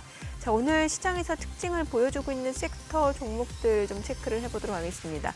전반적으로 지금 반도체 섹터임 굉장히 좋은데 자, 역시나 오늘 반도체 쪽이 다 좋은데 지금 유로모픽 반도체 또 3D 랜드 쪽 HBM 다 좋습니다. 온디바이스 AI까지 다 좋은데 HBM 먼저 좀 보도록 할게요. 뉴로모픽 화면에 나왔으니까 볼게요. 지금 41,450원 자람 테크놀로지 6% 강세고 오픈 엣지 테크놀로지도 16,200원 4% 상승합니다. 넷플릭스아크가 18,510원 2.4% 상승 중이고요. 에이직랜드도 1.3% 올라갑니다. 그리고 한미반도체 9% 강세로 15만 7,500원, 그리고 HPSP, 고영 모두 2% 안팎으로 상승세고요. 이오테크닉스도 5% 상승하면서 30만 3,500원, 오로스테크놀로지도 상승 흐름 이어지고 있고요. 테크윙도 6% 강세입니다. 밖에 YC, DI, PSK홀딩스, MK전자, HBM까지도 모두 지금 강세 흐름 이어지고 있는 상황입니다. 자, 그리고 코스피가 사상 처음으로 4,400선을 돌파한 상황이네요. ST도 6% 강세 흐름 이어지고 있습니다. 자, 그리고 이건데 또 고체산화물 연료전지 쪽 흐름이 좋네요. 지금 한선 엔지니어링이 6% 강세입니다. 9,410원, LTC도 6.8% 올라가면서 21,700원 흐름 이어지고 있고 BHI, 두산퓨얼셀도 각각 5% 안팎으로 상승 흐름 보여주고 있습니다. 두산퓨얼셀은 3350원, BHI는 55,400원 흐름 이어지고 있는 모습이고 범한퓨얼셀도 2.8% 상승합니다. 26,850원에 거래되고 있고요. 미코도 14,400원으로 5%대의 강세 흐름 이어지고 있습니다. SK 이터닉스도 올라갑니다. 오늘은 반도체, 고체 산화물, 연료전지 쪽 흐름 좋고 정유주들도 움직임이 좀 나타납니다. 아무래도 이제 그 베네수엘라 그 공습과 관련해서 유가 변동성이 커질 것이다라는 전망들이 많이 나오고 있습니다. GS가 5.7% 상승합니다. 58,400원, S올도 2% 상승세고요. SK이노베이션도 2.8% 올라갑니다. 수급 상황 체크해 보겠습니다. 오늘 유가증권 시장에서는 외국인이 2,202억 원 순매수를 보여주고 있고요. 개인은 1,276억 원, 기관 879억 원 순매도입니다. 코스닥에서는 개인과 기관이 삽니다. 각각 653억 원, 22억 원 순매수, 외국인은 672억 원 매도 우위를 나타내고 있습니다. 외국인 선물에서도 1,200개약 넘게 순매수 보여주고 있는 상황이고요. 환율 체크해 보겠습니다. 달러원 환율입니다. 오늘은 1원 90전 상승한 1,443원 70전에 개장이 됐습니다. 와, 오늘 흐름 굉장히 좋네요. 반도체 쪽 삼성전자 지금 20만 원 얘기 나오고 SK하이닉스. 네, 대단하네요. 네. 그냥 100포인트를 갖다가 그냥 오, 이러면 야, 1월 중에 또 5천 본다 소리 나오겠다. 예, 그러네. 지금 우리 아는 PD가 소장님이 5천 본다고 하면은 그 불안하다고 그런 말씀하시지 말라고. 아유, 제가 말을 잘못했습니다. 아, 시장이 너무 과열된 양상을 보이고 있네요. 네, 그러면 이제 기대가 되는 그러니까, 예. 아, 우리 이제 PD님까지 저를 놀리셔. 참네. 예, 아까 그 말씀 계속해 주시죠. 그 중국의 예. 비아디. 비아디하고 뭐 AI 로봇까지 다. 예. 그럼 뭐 요즘 계속 가죠. 비아디 본사도 가고 그다음에 특히 뭐 휴머노이드 로봇이라든가 뭐 화웨이나 여러 이제 현장 기업을 이제 가고 하는 게 관심이고 아까 지금 계속 나왔지만 중국의 테크 기업들이 요즘 홍콩에 상장을 많이 하고 있기 때문에 반도체 관련주도 예. 그걸 직접 또 요즘 가서 보고 하는 게 또 요즘에 가장 또 중점적으로 제가 하는 게긴 한데 지금 사실 비아디 예전에 처음에 한국 시장 들어올 때 아마 그때 방송을 했을 때 비아디가 되겠습니까? 막 그랬었거든요. 시장에서. 근데 이게 젊은이들 사이에부터 조금씩 시장에 아마 글쎄, 잠식될 것이라고 이제 했는데 길거리에서 보이네요. 조금씩 이제 네. 늘어나고 있는 모습이 네. 보인다라는 예. 것들이 있죠. 그래서 이게 결코 만만치 않다라고 말씀드릴 수 있을 것 같고 사실 뭐 이번에 대통령께서 가시기 전에 이 말을 했거든요. 인터뷰할 때도 사실 수평적 협력이란 뭐냐면 그러면서 어떤 말을 했냐면 과거에 중국과 한국과의 관계가 이제 기본적으로 이제 뭐 정말 중국의 저렴한 노동력과 한국의 이제 기술 자본인데 지금은 뭐 많은 분야에서 중국이 우리를 따라잡았다든가 우리와 비슷한 수준에 왔다라고 이제 이야기를 하는 것처럼 이게 앞으로의 성장 가능성 이런 부분에 있어서 중국의 변화는 분명히 있다라고 말씀드릴 수 있을 것 같고 비아디뿐만이 아니라 휴머노이드 로봇 이 중국의 테크 산업 분야의 발전은 더 빨라질 것이고 특히 관심이 우리가 피지컬 AI 분야인데 피지컬 AI 부분에서 이제 중국이 갖고 있는 막대한 여러 가지 이제 이런 제조 생태계 예. 우리도 강하지만 이런 부분이 매우 크기 때문에 이 분야에 대해서 이제 아마 지금 오늘 오전에 하는 비즈니스 상담에 오늘 오전에 하는 예. 그다음에 오후에 여러 가지 협력적인 우리 MOU가 체결이 될 텐데 이제 그런 부분에서 여러 가지 협업의 이야기가 이제 어떻게 어떤 형식의 수평적 협력을 할 것이냐라는 부분들이 아마 이제 주로 이런 이야기가 많이 나올 것 같습니다. 이런 부분에 있어서 그래서 경쟁도 해야 되지만 협력도 해야 되는 부분들 이런 부분에 이제 MOU가 체결. 그래서 오늘 내용들이 좀 우리가 관심 있게 봐야 되는 내용들이고 한 가지는 말씀드린다면 사실 이번에 아마 MOU 체결되는 내용 산업군들이라든지 봤을 때 사실 저는 해고해 보는데 8년 전에 문재인 대통령 갔을 때 그때 한중간에 국빈 방문했을 때 3대 원칙과 8가지의 협력 방향이라는 것을 방향을 했거든요. 근데 거기 보면 여러 가지 AI라든지 로봇이라든지 이미 있었습니다. 예. 근데 그게 실제 구체적인 액션 플랜이 없었던 거죠. 그래서 이것도 이번에도 MO를 하는 게 중요한 게 아니고 하고 나서 사후에 여러 가지 구체적인 실전 부분들이 뭐 중요하다는 MOU에 생각이 걸칠 듭니다. 수가 있으니까. 예. 그래요. 그다음에 지금 말씀드릴까 지금 비아디 같은 부분이나 뭐 앞으로의 비아디 성장성 부분들 그다음에 또 제가 어느 뭐 너튜브를 보니까 비아디가 곧 뭐 망한다 이런 이야기도 벌써 있고 뭐 너튜브. 예. 뭐 부동산보다 이유는 너니까. 유튜브라고 하시죠. 여기 유튜브에 되는구나. 네, 저희는 기업 얘기를 많이 하니까. 네. 유튜브에서 이야기를 하는데 뭐 BID가 뭐 부동산부터 망할 것 이런 부분들 절대 믿으시면 안 됩니다. 믿으시면 안 되고 저희 방송에서 하는 여러 가지 팩트 있는 이야기를 꼭 들으시고요. 네, 그런 걸 들으시면 좋겠다라는 말씀을 드리고 싶고 지금 중국이 좀 하고 있는 뭐 AI를 비롯한 올해죠 이제 15차 5개년 계획의 핵심의 방향은 결국 많은 돈이 다쪽으로 흘러갈 것입니다.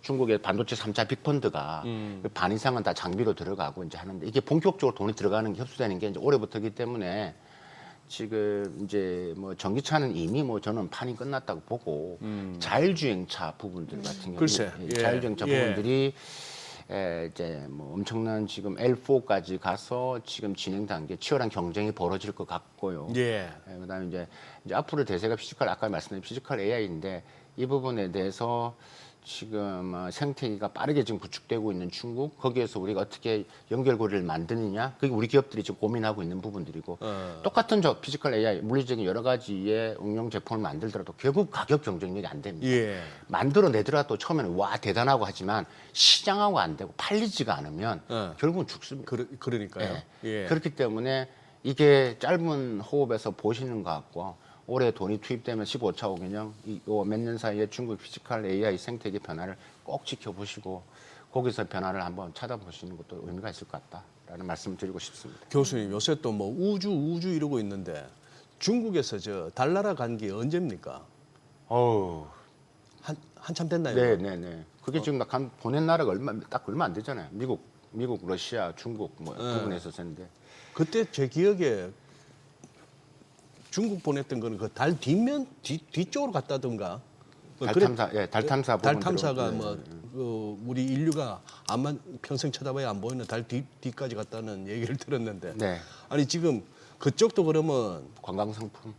예? 우주 관광 상품도 지금 현실화되고 있지 않습니까? 그래요? 한 2억 정도 지금 어떻게 보면 우리 같으면 뭐 이렇게 홈쇼핑 이런 데서 관광 상품 앞으로 2년 후에 티켓을 팝니다. 그게 한 1인당 2억씩 정도 파는 거죠. 어디까지 갔다 오는 건데요? 달까지 갔다 온다고요? 이렇게 하면 투어하고 우주 관광, 우주 관광 같은 거죠. 이야. 그게 지금 그 우주 관광을 두고 중국과 미국이 또 지금 치열하게 경쟁하고. 치열한 좀 다른 결이 될 수도 있는데 요즘에 보면은 중국 내수 경제 안 좋다는 얘기 많이 나오잖아요. 네네. 실제로 어때요? 내수 경제는 여전히 안 좋죠. 여전히 이제 뭐 안 좋은데 근데 좀 데이터를 보면 약간 전체적인 서비스는 관광 좀 늘어났는데 실제적인 이제 우리가 말한 내구 소비재 부분에서는 정부의 정책이 없이는 이렇게 여기까지 왔을까라는 것들이 그죠. 데이터는 좀 좋아졌지만 결국은 이구환신이라든지 혹은 산업별로 또 현금성 지원하는 게 있거든요. 그걸 통해서 했다. 그래서 전체적인 부분에서는 뭐 여전히 뭐 제가 볼 때는 조금 더 시간이 필요한 것 같고 그 원인은 뭐 명확하게 부동산이죠. 주가는 그래서 제가 항상 말씀드리지만 중국 정부가 할 수 있는 것은 부동산보다는 주가를 지금 부양을 해서 사람들만큼 소비를 하게끔 만들어야 되는 거기 때문에 그래서 저는 올해도 중국 주가를 점차적 우상향으로 보고 있는 이유가 중국 정부의 그런 강력한 드라이브의 메시지는 분명히 들어가 있다. 그렇기 때문에 이제 그런 측면에서 조금 중국 주식을 좀 더 관심 있게 포트폴리오 측면에서 보시라라는 말씀을 드리고 싶고 또 좀 뭐 여러 가지 이제 홍콩이나 뭐 지금 특히 이제 아까 말씀드린 새로운 테크주들이 성장을 준비를 많이 하고 있기 때문에 정신이 없을 정도로 반도체 관련된 제가 알고 있는 기업들 같은 경우도 지금 홍콩에 지금 많이 IPO 신청하고 있는 단계이기 지금 뭐 때문에 바이두, 쿤룬신 뭐 그뿐만이 아니라 심천에 있는 여러 기업들이 많이 있습니다. 그래서 그런 기업들이 이렇게 있고 하기 때문에 이제 뭐 그런 측면이 있고 부동산 부분들은 뭐 여전히 올해도 지금도 뭐 그렇게 좋지 않은 상황이 있다. 그렇다고 그러면 결론적으로 지금 아직까지 발표가 안 됐지만 지금 2025년 중국 경제 성장률 거의 5% 가까이 갈 것이고요. 전체적으로서 4분기가 곧 이제 발표될 거기 때문에. 그러면 2026년도 중국 경제는 어떻게 될 것이냐라고 이제 봤을 때 뭐 또 지금 IP들이 글로벌 IP들이 지금 4.5, 4.8 다 다양하거든요. 그러니까 저는 화근하건데 결국 이러다가 또 변합니다. IMF도 맨날 중국 경제 성장률을 항상 자꾸 바꿉니다. 처음에 낮게 봤다가 또 올라가고 그렇기 때문에 첫 출발 1, 4분기에서는 별로 뭐 낮지만 결국 전체 영텀으로 올해는 2015차 5개년 온 게 첫 해 연도기 때문에 중국 정부가 또 의도적으로 키워야 됩니다. 그렇기 때문에 저는 뭐 4점대 후반, 4.8 정도 치려서 저는 그렇게 설계를 하지 않을까라고 저는 보여지고 뭐 봐야 되겠죠. 이게 이제 3월 양해 때 곧 나올 거니까. 지금 1, 2월 달에 지방 양해가 이제 곧 진행이 되기 때문에 거기에 중간 퍼센테이지가 나오고 그러면 이제 총리가 3월 또 양해 발표를 하겠죠. 그때도 아마 저는 5% 내외라는 말이 나올 것으로 보여집니다. 아니 근데 내수가 안 좋기는 안 좋은가 보네. 모처럼 봤더니만 이 마오따이 귀주 모태주가 이거 시총 1위 뺏기고 1등이 농업은행, 2등이 공상은행인데 얘 거의 뭐 반토막 났네요 주가가. 그럼요. 줄줄 흐르네. 네, 중국 그 요즘 그 백주 가격이 많이 떨어졌습니다. 네, 그래서 뭐 여전히 근데 중국 가서 면세점에 사시면 백주가 마오타이 같은 경우는 예. 거의 한 50만 원 하거든요. 면세 가격이 그렇습니다. 면세 가격이. 면세. 근데 아까 지금 주가를 보시면 아시겠지만 1등주가 마오타이였지 않습니까? 네. 옛날에 네. 얼마 전까지만 해도 이거였는 줄 알았는데 뒤집혔네요. 많이 네. 떨어졌네. 네. 네. 뭐 한때는 캠브리콘이 추월하기도 하고 그랬죠. 그렇게 좀 했기 때문에 뭐 그걸 우리가 중국 내수가 안 좋다는 간접적으로 판단할 수도 있고. 아니 근데 저기 돈 푸는 측면에서 한번 교수님. 네. 최근에 어쨌거나 2020년대 최근 한 10년 이렇게 보면 국가별 통화량 증가율이 네. 각각 이제 그 M2의 정의가 조금씩 다르긴 합니다만 중국이 늘 그래도 보면 코로나 때건 아니건 간에 돈 푸는 데는 거의 뭐 1, 2억 건이었고 최근 들어서는 우리나라가 단연 1등이었다 보니까 한은에서 이제 통계 그걸 바꿨더만요 기준을 뭐 MMF 빼고 뭐 따기 빼고 뭐 빼고 그런 식으로 하는데 이게 맞나 싶기도 한데 자꾸 뭐 꼴 안 들어간다고 꼴대를 자꾸 옮깁니까? 뭐 그런데 어쨌거나 이렇게 돈은 많이 푸는 중국인데 CPI 보면은 11월 기준으로 전년비 0.7%밖에 안 돼요. 그리고 일각에서는 이렇게 돈 푸는 중국인데도 인플레가 아니고 디플레 걱정을 한다 이런 얘기도 하거든요. 그게 공급 과잉 때문인가요? 그렇죠. 이게 이제 CPI뿐만 아니라 PPI도 보셔야 되고 네. 하는 거기 때문에 결국 그러니까 이게 지금 공급 과잉을 정부가 계속 알고 있거든요. 정부가. 그러니까 이건 이제 공급 중국도 과잉 알겠죠. 부분들 이것을 네. 이제 좀 컨트롤하겠다라는 부분을 이야기를 하는 부분들이고 뭐 일단은 그 사람들이 안 만들어내면 또 그게 일자리가 안 나오고 또 그게 문을 닫아야 되기 때문에 결국 악순환되는 부분들이 큰 것들이죠. 그래서 돈을 이렇게 푸는데 CPI는 0.7%밖에 안 된다는 부분들 이게 뭐 정확하게 한 단면을 보여드리고 있는 모습입니다. 그러니까 올해도 그러면 근데 그러면 돈을 어느 정도 풀 것이냐 또 관심이 또 거기에 많이 몰려 있거든요. 그러니까 뭐 재정과 적극적인 재정 정책 그다음에 뭐 통화 정책 같은 거 결국 금리는 계속 지금 인하를 하는 방향 추세로 갈 것을 같고 그러니까 재정은 풀되 이제 어느 정도 시점에서 어떤 식으로 풀 것이냐 그러니까 돈의 흐름의 방향이 조금 다르긴 합니다. 그래서 아까 말씀드린 기본적으로 소비를 키우는 뭐 이런 소비를 부양하는 쪽으로 흘러가는 돈과 기본적으로 그다음에 지방 정부의 재정 적자를 보고 있는데 부양하는 지원 부분들 또 하나가 이제 이런 우리가 오늘 이야기했던 제조 혁신에 대한 부분들, 예. 과학기술에 대한 부분들 예. 그런 비비용들이 비중이 더 훨씬 더 많아지고 있기는 한 것들이 있죠. 그래서 뭐 전체적으로 중국 경제가 있는 부분에 있어서 뭐 흘러가고 있는 부분도 있지만 여전히 그 안에는 조금 이제 불균형의 사태는 여전히 안고 가고 있는 것들은 어쩔 수가 없다.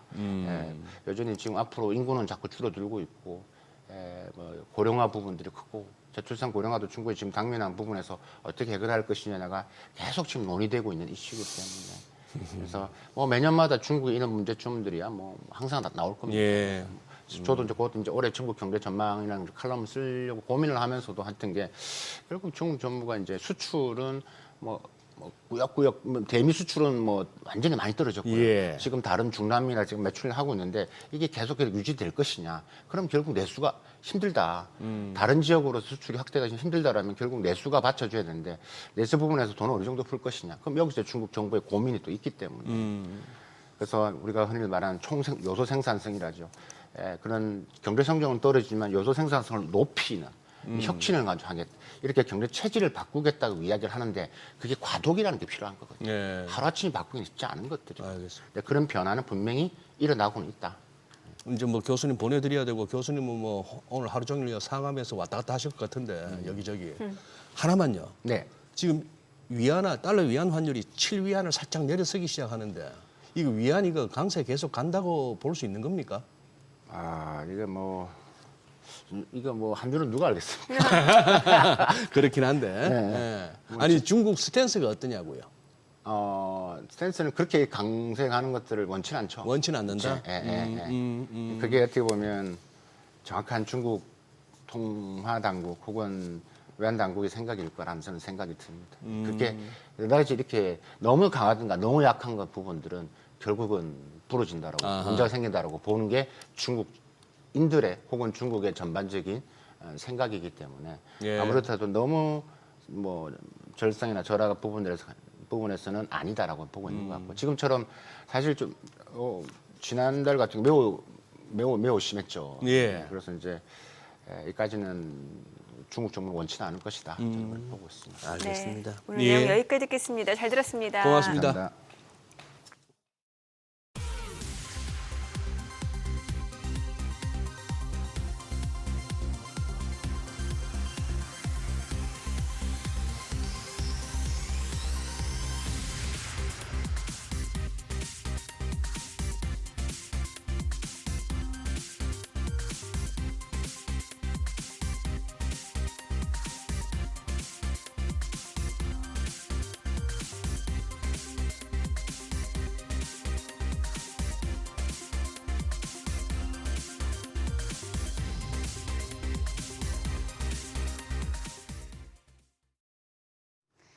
이 시각 시황입니다. 우리가 쉬는 사이에 뉴욕 증시에서는 베네수엘발 이슈가 있었지만 국내 증시 오늘도 코스피는 사상 최고치 랠리를 이어가고 있습니다. 코스피 현재 2.4% 급등하면서 4,413포인트 최고치 경신하는 모습이고요. 코스닥도 0.45% 강세 949포인트에서 움직임 전개되고 있습니다. 수급 상황 보시죠. 오늘 유가증권 시장 외국인이 순매수하며 지수 상승을 주도하고 있습니다. 3,643억 원 매수 우위 기록하고 있고요. 반면 기관이 1,600억 원 넘는 매도 우위, 개인 역시 2,340억 원 팔아내고 있습니다. 코스닥 시장에서는 외국인만 팝니다. 741억 원 순매도 기록 중이고요. 반면 개인이 475억 원 매수 우위, 기관 역시 317억 원 사자 포지션 취하며 지수 상승을 이끌고 있습니다. 등락률 상하위 업종입니다. 현재 반도체와 반도체 장비 쪽, 그리고 우주항공과 국방, 기계 업종이 상승률 상위권에 위치해 있습니다. 반면 건강관리기술과 생물공학, 조선업종은 하락폭이 큰 것으로 집계됩니다. 그럼 시장을 주도하는 테마 종목별 시세 체크하시죠. 오늘도 반도체 섹터가 지수의 상승을 주도하고 있습니다. 세계 최대 가전 IT 전시회인 CES 2026에 대한 기대감, 그리고 삼성전자와 SK하이닉스가 사상 최고치 실적을 달성할 것이라는 기대감이 맞물리며 반도체 섹터를 밀어 올리고 있는데요. 고대역폭 메모리 HBM 관련주가 일제히 뛰고 있습니다. 이쪽에서는 DIT가 23% 시세 분출합니다. 거래가 19,300원이고요. 한미 반도체도 12% 가까이 급등 중입니다. 16만 1,800원에 거래되고 있습니다. 예스티가 4.4% 오름세로 19,370원, 테크윈이 6.3% 오름세, 거래가는 54,000원이고요. STI까지도 6% 넘는 강세 기록 중입니다. 현재 거래가 35,300원으로 집계되고 있습니다. 덩달아 반도체 장비단도 강세 이어갑니다. 장비주 내에서는 SFA 반도체 현재 22.4% 가까이 급등합니다. 거래가 5,950원이고요. DIT가 22.8% 상승세 유지하고 있고 PSK가 11.4% 강세입니다. 거래가 43,325원. 유진테크가 8.6% 오르면서 93,000원. 성도 ENG가 14% 상승세 보여주고 있습니다. 거래가 7,290원으로 집계됩니다. 또 우리가 쉬는 사이에 마이크론이 AI 데이터 센터 투자 확대에 따른 메모리 수요 폭증 등의 영향으로 10% 이상 급등했었죠. AI 데이터 센터 확장과 함께 열을 식혀주는 냉각 시스템 관련주들 덩달아 부각되고 있는데요. 냉각 시스템 쪽에서는 유니셈이 11.1% 올라갑니다. 거래가 11,510원이고요. 3S가 4.5% 오름세로 1,737원, SK가 2.9% 뜁니다. 거래가 26만 6,500원으로 집계됩니다.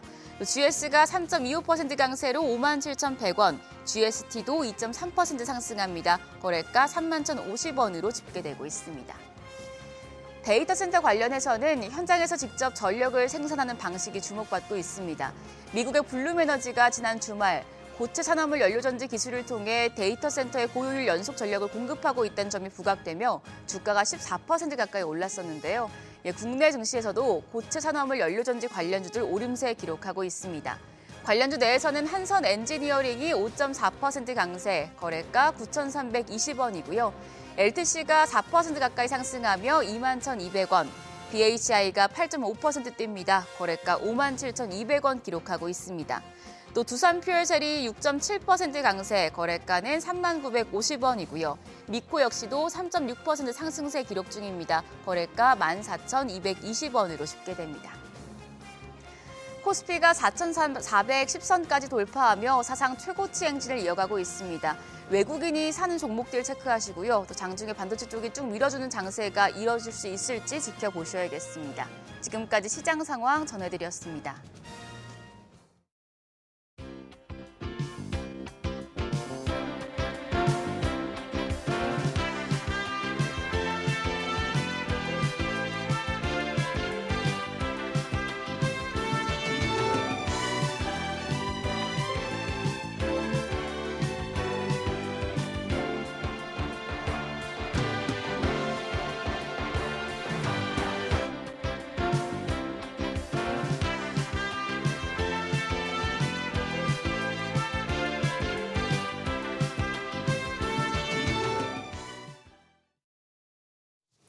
네, 새해 들어서 지금 반도체 섹터 강세가 굉장히 무섭고 또 여기 반도체뿐만 아니라 힘을 더하는 섹터 중 하나가 방산.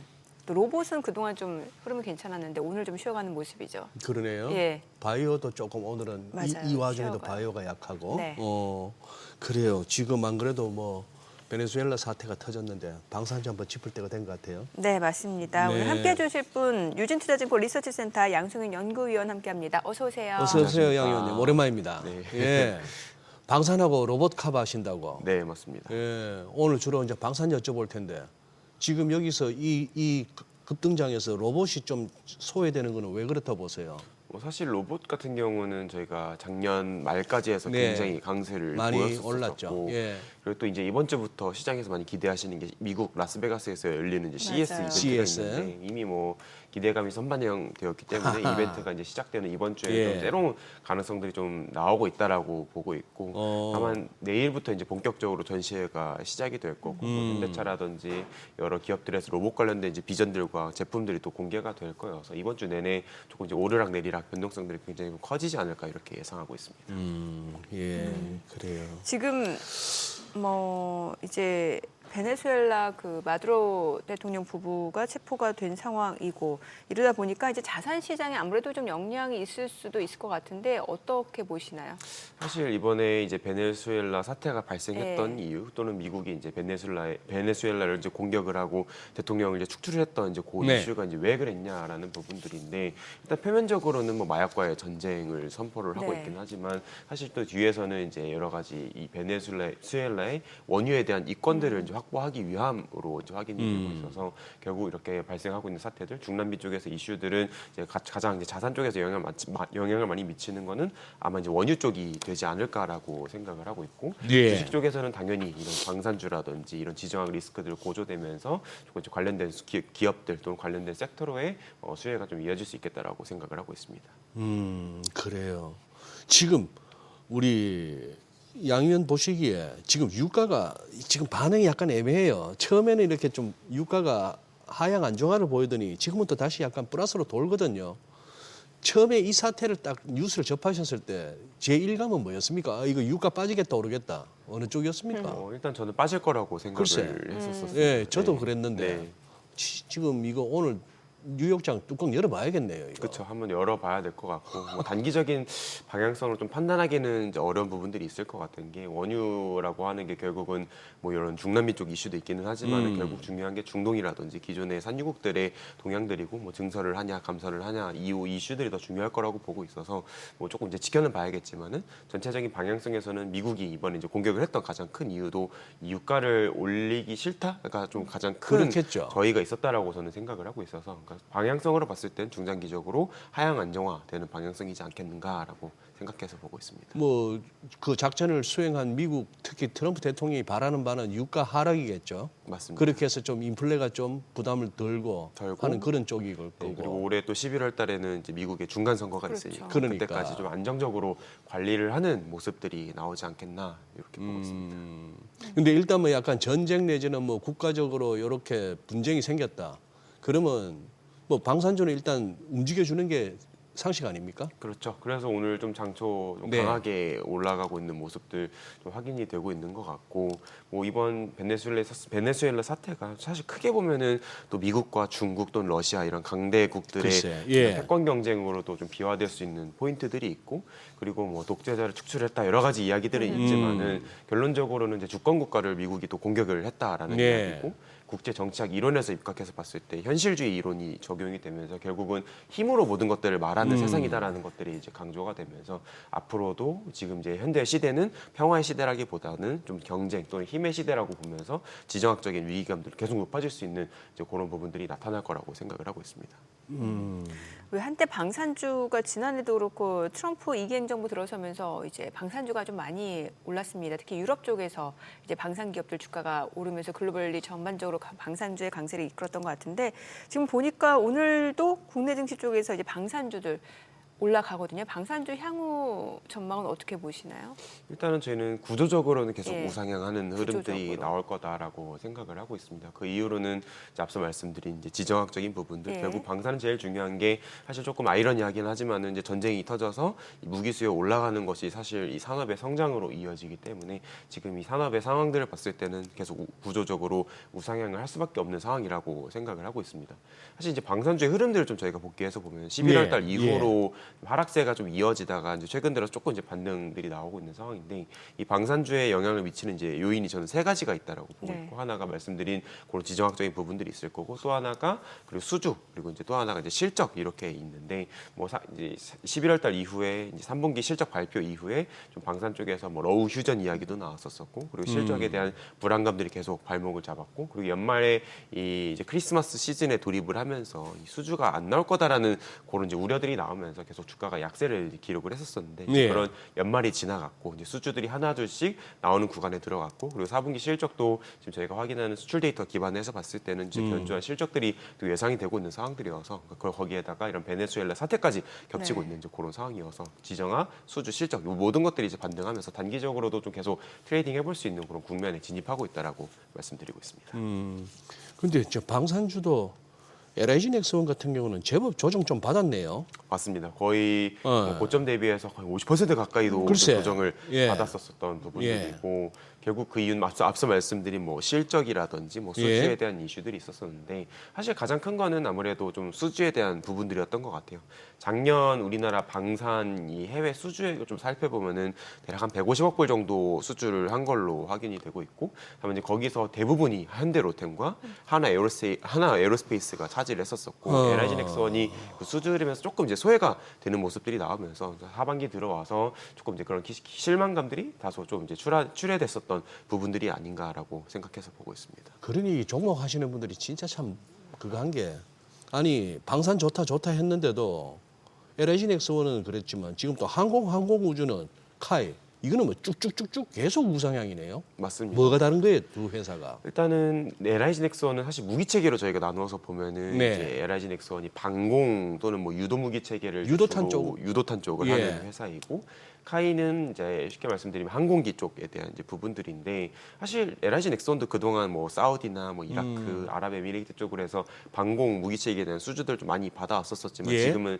대형 수주들 이후에 조금 이제 쉬어가고 있는 그런 상황들이고, 카이 같은 경우는 계속 기대감들이 유지가 되고 있습니다. 뭐 기대감? 네, 지금 뭐 폴란드나 말레이시아 이런 주요국들로 저희가 FA50이라고 하는 경공격기를 이제 수출을 했지. 예. 그리고 작년 2025년에는 필리핀으로 추가 수주를 이제 받아놓은 상황이고, 근데 사실 뭐 이런 FA50에 대한 수주들이 중요한 게 아니라 이제 앞으로 어떤 수주들이 나오냐가 되게 중요한 부분들인데, 지금 카이는 당장 저희가 임박해 있는 것들이 뭐 이제 올해 좀 기대해보고 있는 부분들이 미국의 훈련기 사업들, 이제 거대한 이제 프로젝트들이 또 움직이고 있고, 그리고 이제 KF-21이라고 하는 차세대 중형 전투기가 이제 올해 양산기가 한국에서 출고가 될 예정이 있고, 네. 양산기가 출고가 돼서 우리 군에 납품이 되면은 이것도 이제 본격적으로 이제 해외 수출에 대한 기회들까지 노려볼 수 있고 최근에 이제 뭐 이재명 대통령님이나 이제 이런 우리나라 G2G 쪽에서 계속 이 KF21을 이제 수출을 하려는 시도들이 나오고 있고 최근에는 아랍에미레이트 쪽으로의 수출 기대감들 그리고 필리핀 쪽으로의 수출 기대감들이 더해지면서 KF21 그리고 FA50 여러 가지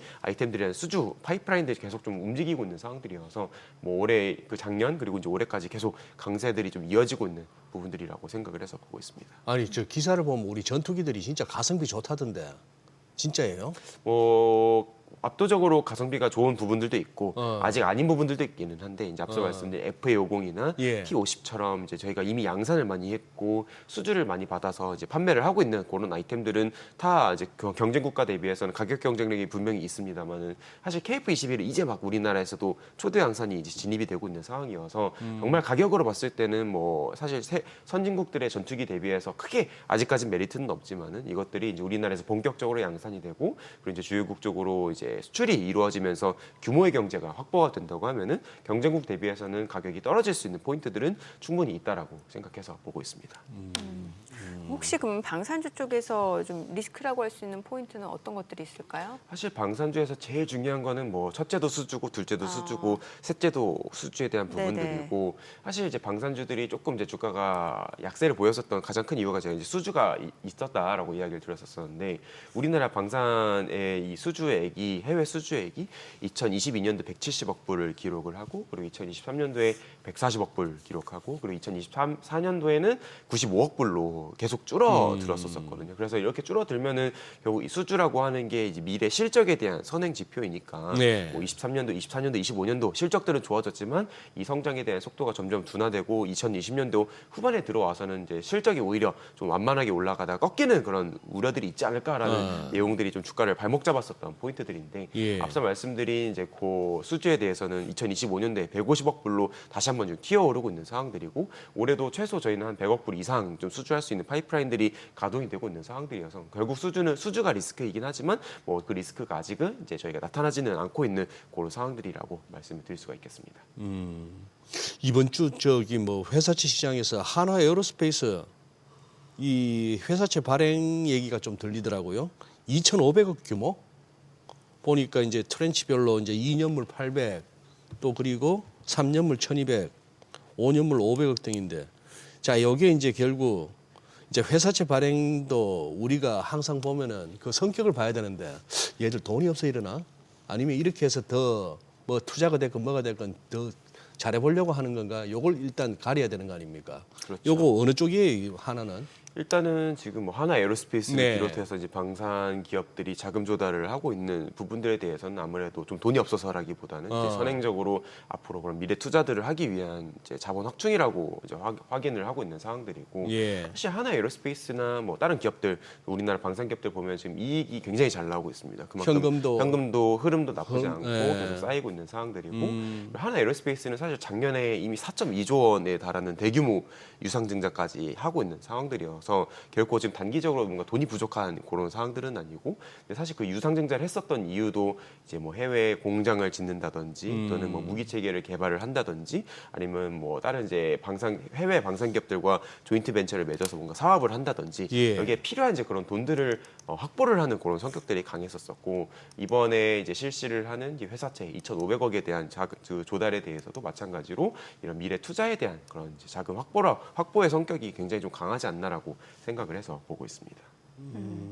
보통 이제 그 수요 증가가 실적으로 연결되기까지는 약간 시차가 있고 그래서 앞서 이제 수주가 중요하다는 말씀 주셨는데 그러면은 뭔가 좀 그 부분을 좀 선행적으로 체크할 수 있는 것들이 있을까요? 뭐 사실은 제일 중요한 거는 뭐 수주 수주 잔고라든지 잔고. 아니면은 앞서 말씀드린 그런 신규 수주도 굉장히 중요할 것 같고 보통 신규 수주 이후에 방산 쪽에서 실적 전환이 되는 데까지 소요되는 시간은 대략 한 2년 정도로 저희가 보통 파악을 하고 있어서 뭐 앞서 말씀드린 2022년에 막 170억 불 이렇게 대규모로 수주했다 하면은 실적이 좀 올라온 게 2024년 이때부터겠구나 뭐 이렇게 생각을 해서 보시면 될 것 같고 올해 2025년에 저희가 150억 불 대규모 또 수주를 했다라는 부분들은 2027년도, 2028년도의 실적으로 좀 전환될 수 있는 그런 포인트들이어서 쉽게 말씀드리면은 뭐 우리나라 방산이 그래도 최소 2020년대 후반까지는 계속 성장을 할 수 있겠구나라는 내용들로 확인을 해서 봐주시면 될 것 같습니다.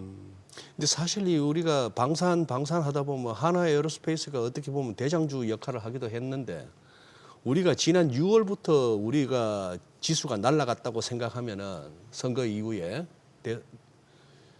그때 이 시장 올라온 거에 비하면 이거 사실 방산주 사실 실익은 없었어요. 맞습니다. 뭐 거의 횡보다시피 하고 그때 대비 뭐 빠진 건 아닙니다만 이게 조금 이렇게 방산주에 대한 전반적인 좀 전략을 다시 한번 세워야 되는 거 아닌가 싶기도 하고 베네수엘라 보고 방산주 뛰겠다 생각하는 것보다는 오히려 우크라이나 전쟁 끝나가는 이게 더 크게 다가오거든요. 저는.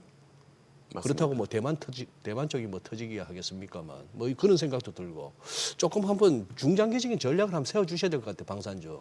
사실 이제 네. 결국 제일 중요한 건 지정학적인 부분들이다라고 네. 말씀을 드렸었고 말씀 주신 것처럼 뭐 베네수엘라가 어떻다 여러 가지 이야기들은 많지만은 결국 또 우크라이나 뭐 젤렌스키 대통령이 계속 코멘트를 하고 있듯이 휴전이 좀 다가오고 있는 네. 움직임들도 있어서 분명히 이 센티먼트 측면에 좀 부정적인 영향도 미칠 수가 있다라고 생각을 합니다. 다만 이 방산의 그런 단기적인 센티먼트에 조금 이제 연동되기보다는 이제 중장기적으로 바라봐야 된다 생각을 하고 있고 그 중장기적으로 앞으로 이 지정학의 방향성들이 어떤 방향성으로 나아갈 건가 계속 평화의 시대로 돌아갈 것인지 아니면은 지금처럼 계속 전쟁을 할 것인지 이제 그 방향성을 먼저 체크를 하셔야 된다라고 생각을 하고 있고 저의 이제 생각으로는 뭐 평화의 시대로 돌아가기엔 이미 좀 글렀다, 좀 멀었다, 다시 좀 쉽지는 않을 거다라는 생각들을 하고 있어서 이제 중장기적으로는 이제 우상향을 할 거다. 근데 또 중요한 거는 뭐 무기 수요가 늘어나고 전쟁이 터지는 예. 것들은 좋긴 하지만은 그럼 이제 그 수요들을 우리나라가 계속 잡아갈 수 있냐? 지금처럼 아하. 2022년도에 한국이 대규모 수주를 했던 것처럼 계속 우리가 경쟁력을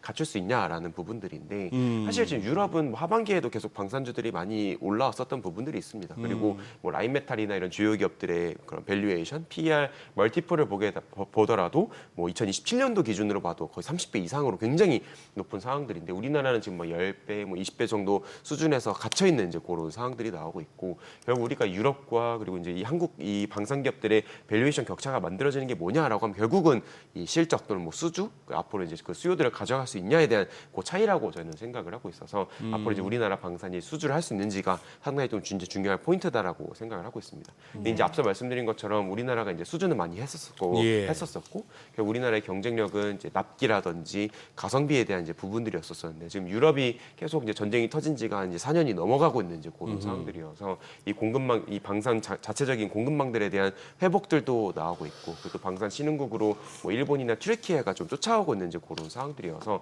오히려 저는 이제 2026년이 앞으로 이 우리나라 방산주의 흐름을 좀 가늠할 수 있는 하나의 변곡점이 될 거다라고 생각을 하고 있습니다. 올해 이제 상반기 중으로 유럽 쪽에서 이 세이프라고 하는 대출 프로그램, 방산 대출 프로그램이 본격적으로 이제 가동이 될 거고 이 세이프 프로그램 내에서는 아무래도 유럽 역내 조달을 좀 강조를 하고 있는 상황들이어서 한국이나 이런 제3국가 쪽 역외 국가들의 이제 배제 움직임들이 좀 나올 수가 있는데 이제 그럼에도 불구하고 우리가 뭐 폴란드라든지 뭐 노르웨이라든지 뭐 루마니아라든지 유럽 쪽으로 수출들을 계속 하는 모습들을 올해 좀 확인할 수 있다라고 하면은 뭐 올해도 괜찮고 2027년, 2028년에도 계속 우리가 수주 받으면서 성장할 수 있는 그런 부분들을 좀 선행적으로 체크해 볼 수 있지 않을까라고 생각을 해서 말씀을 드리고 있습니다. 로봇주 짧게 여쭤볼게요. 또 CES 있으니까 피지컬 AI가 올해 화두가 될 거란 얘기 많은데 로봇주는 어떻게 보시나요?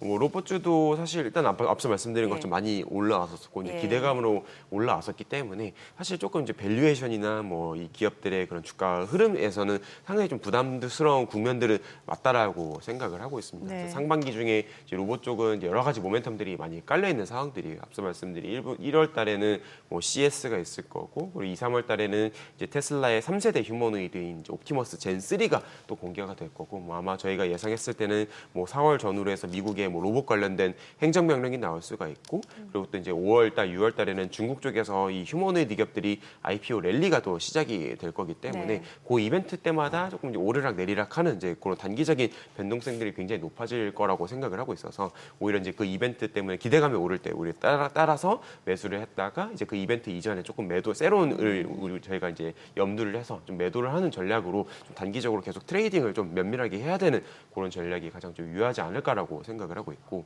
뭐 로봇 쪽에서도 이제 완제품이나 뭐 휴머노이드 뭐 여러 가지의 세그먼트로 저희가 나누어서 말씀을 예. 드리고 있긴 하지만 가장 우리나라 쪽에서 주목해서 봐야 되는 거는 이제 부품 쪽이다라고 생각을 하고 있습니다. 네. 왜냐면은 뭐 휴머노이드나 이제 시장에서 관심 많이 갖고 계시는 로봇 AI도 그렇고 예. 이 분야는 우리나라보다는 뭐 미국이나 그렇죠. 뭐 중국이 압도적으로 잘하는 분야이고 우리가 여기서 지금 완제품으로 경쟁을 할 수 있는 기업은 많지가 않기 때문에 오히려 미국 쪽 뭐 휴머노이드의 어디 공급망에 들어간다 이제 이런 관점에서 이 부품 밸류체인을 먼저 쳐다보는 게 조금 유효하지 않을까라고 생각을 하고 있고 뭐 그동안 뭐 부품 밸류체인으로 해서 뭐 로보티즈라든지 여러 기업들이 예. 좀 강세를 예. 보여오기도 했었지만은 최근에 이런 로봇 전문 부품사들뿐만 아니라 뭐 현대차의 그런 부품 밸류체인들이나 아니면은 뭐 전기전자 쪽의 부품 밸류체인 기업들이 이 로봇 쪽으로 좀 넘어오면서 리레이팅되는 그런 모습들도 관측이 되고 있기 때문에 전체적으로 로봇 부품 전문 기업들도 그렇고 아니면 자동차나 아니면 전기전자 쪽 부품 밸류체인까지 좀 폭넓게 지켜보시는 거를 제가 추천을 드리고 있는 상황들입니다. 네, 오늘 내용 잘 들었습니다. 그래요. 고맙습니다. 예, 감사합니다. 감사합니다. 네.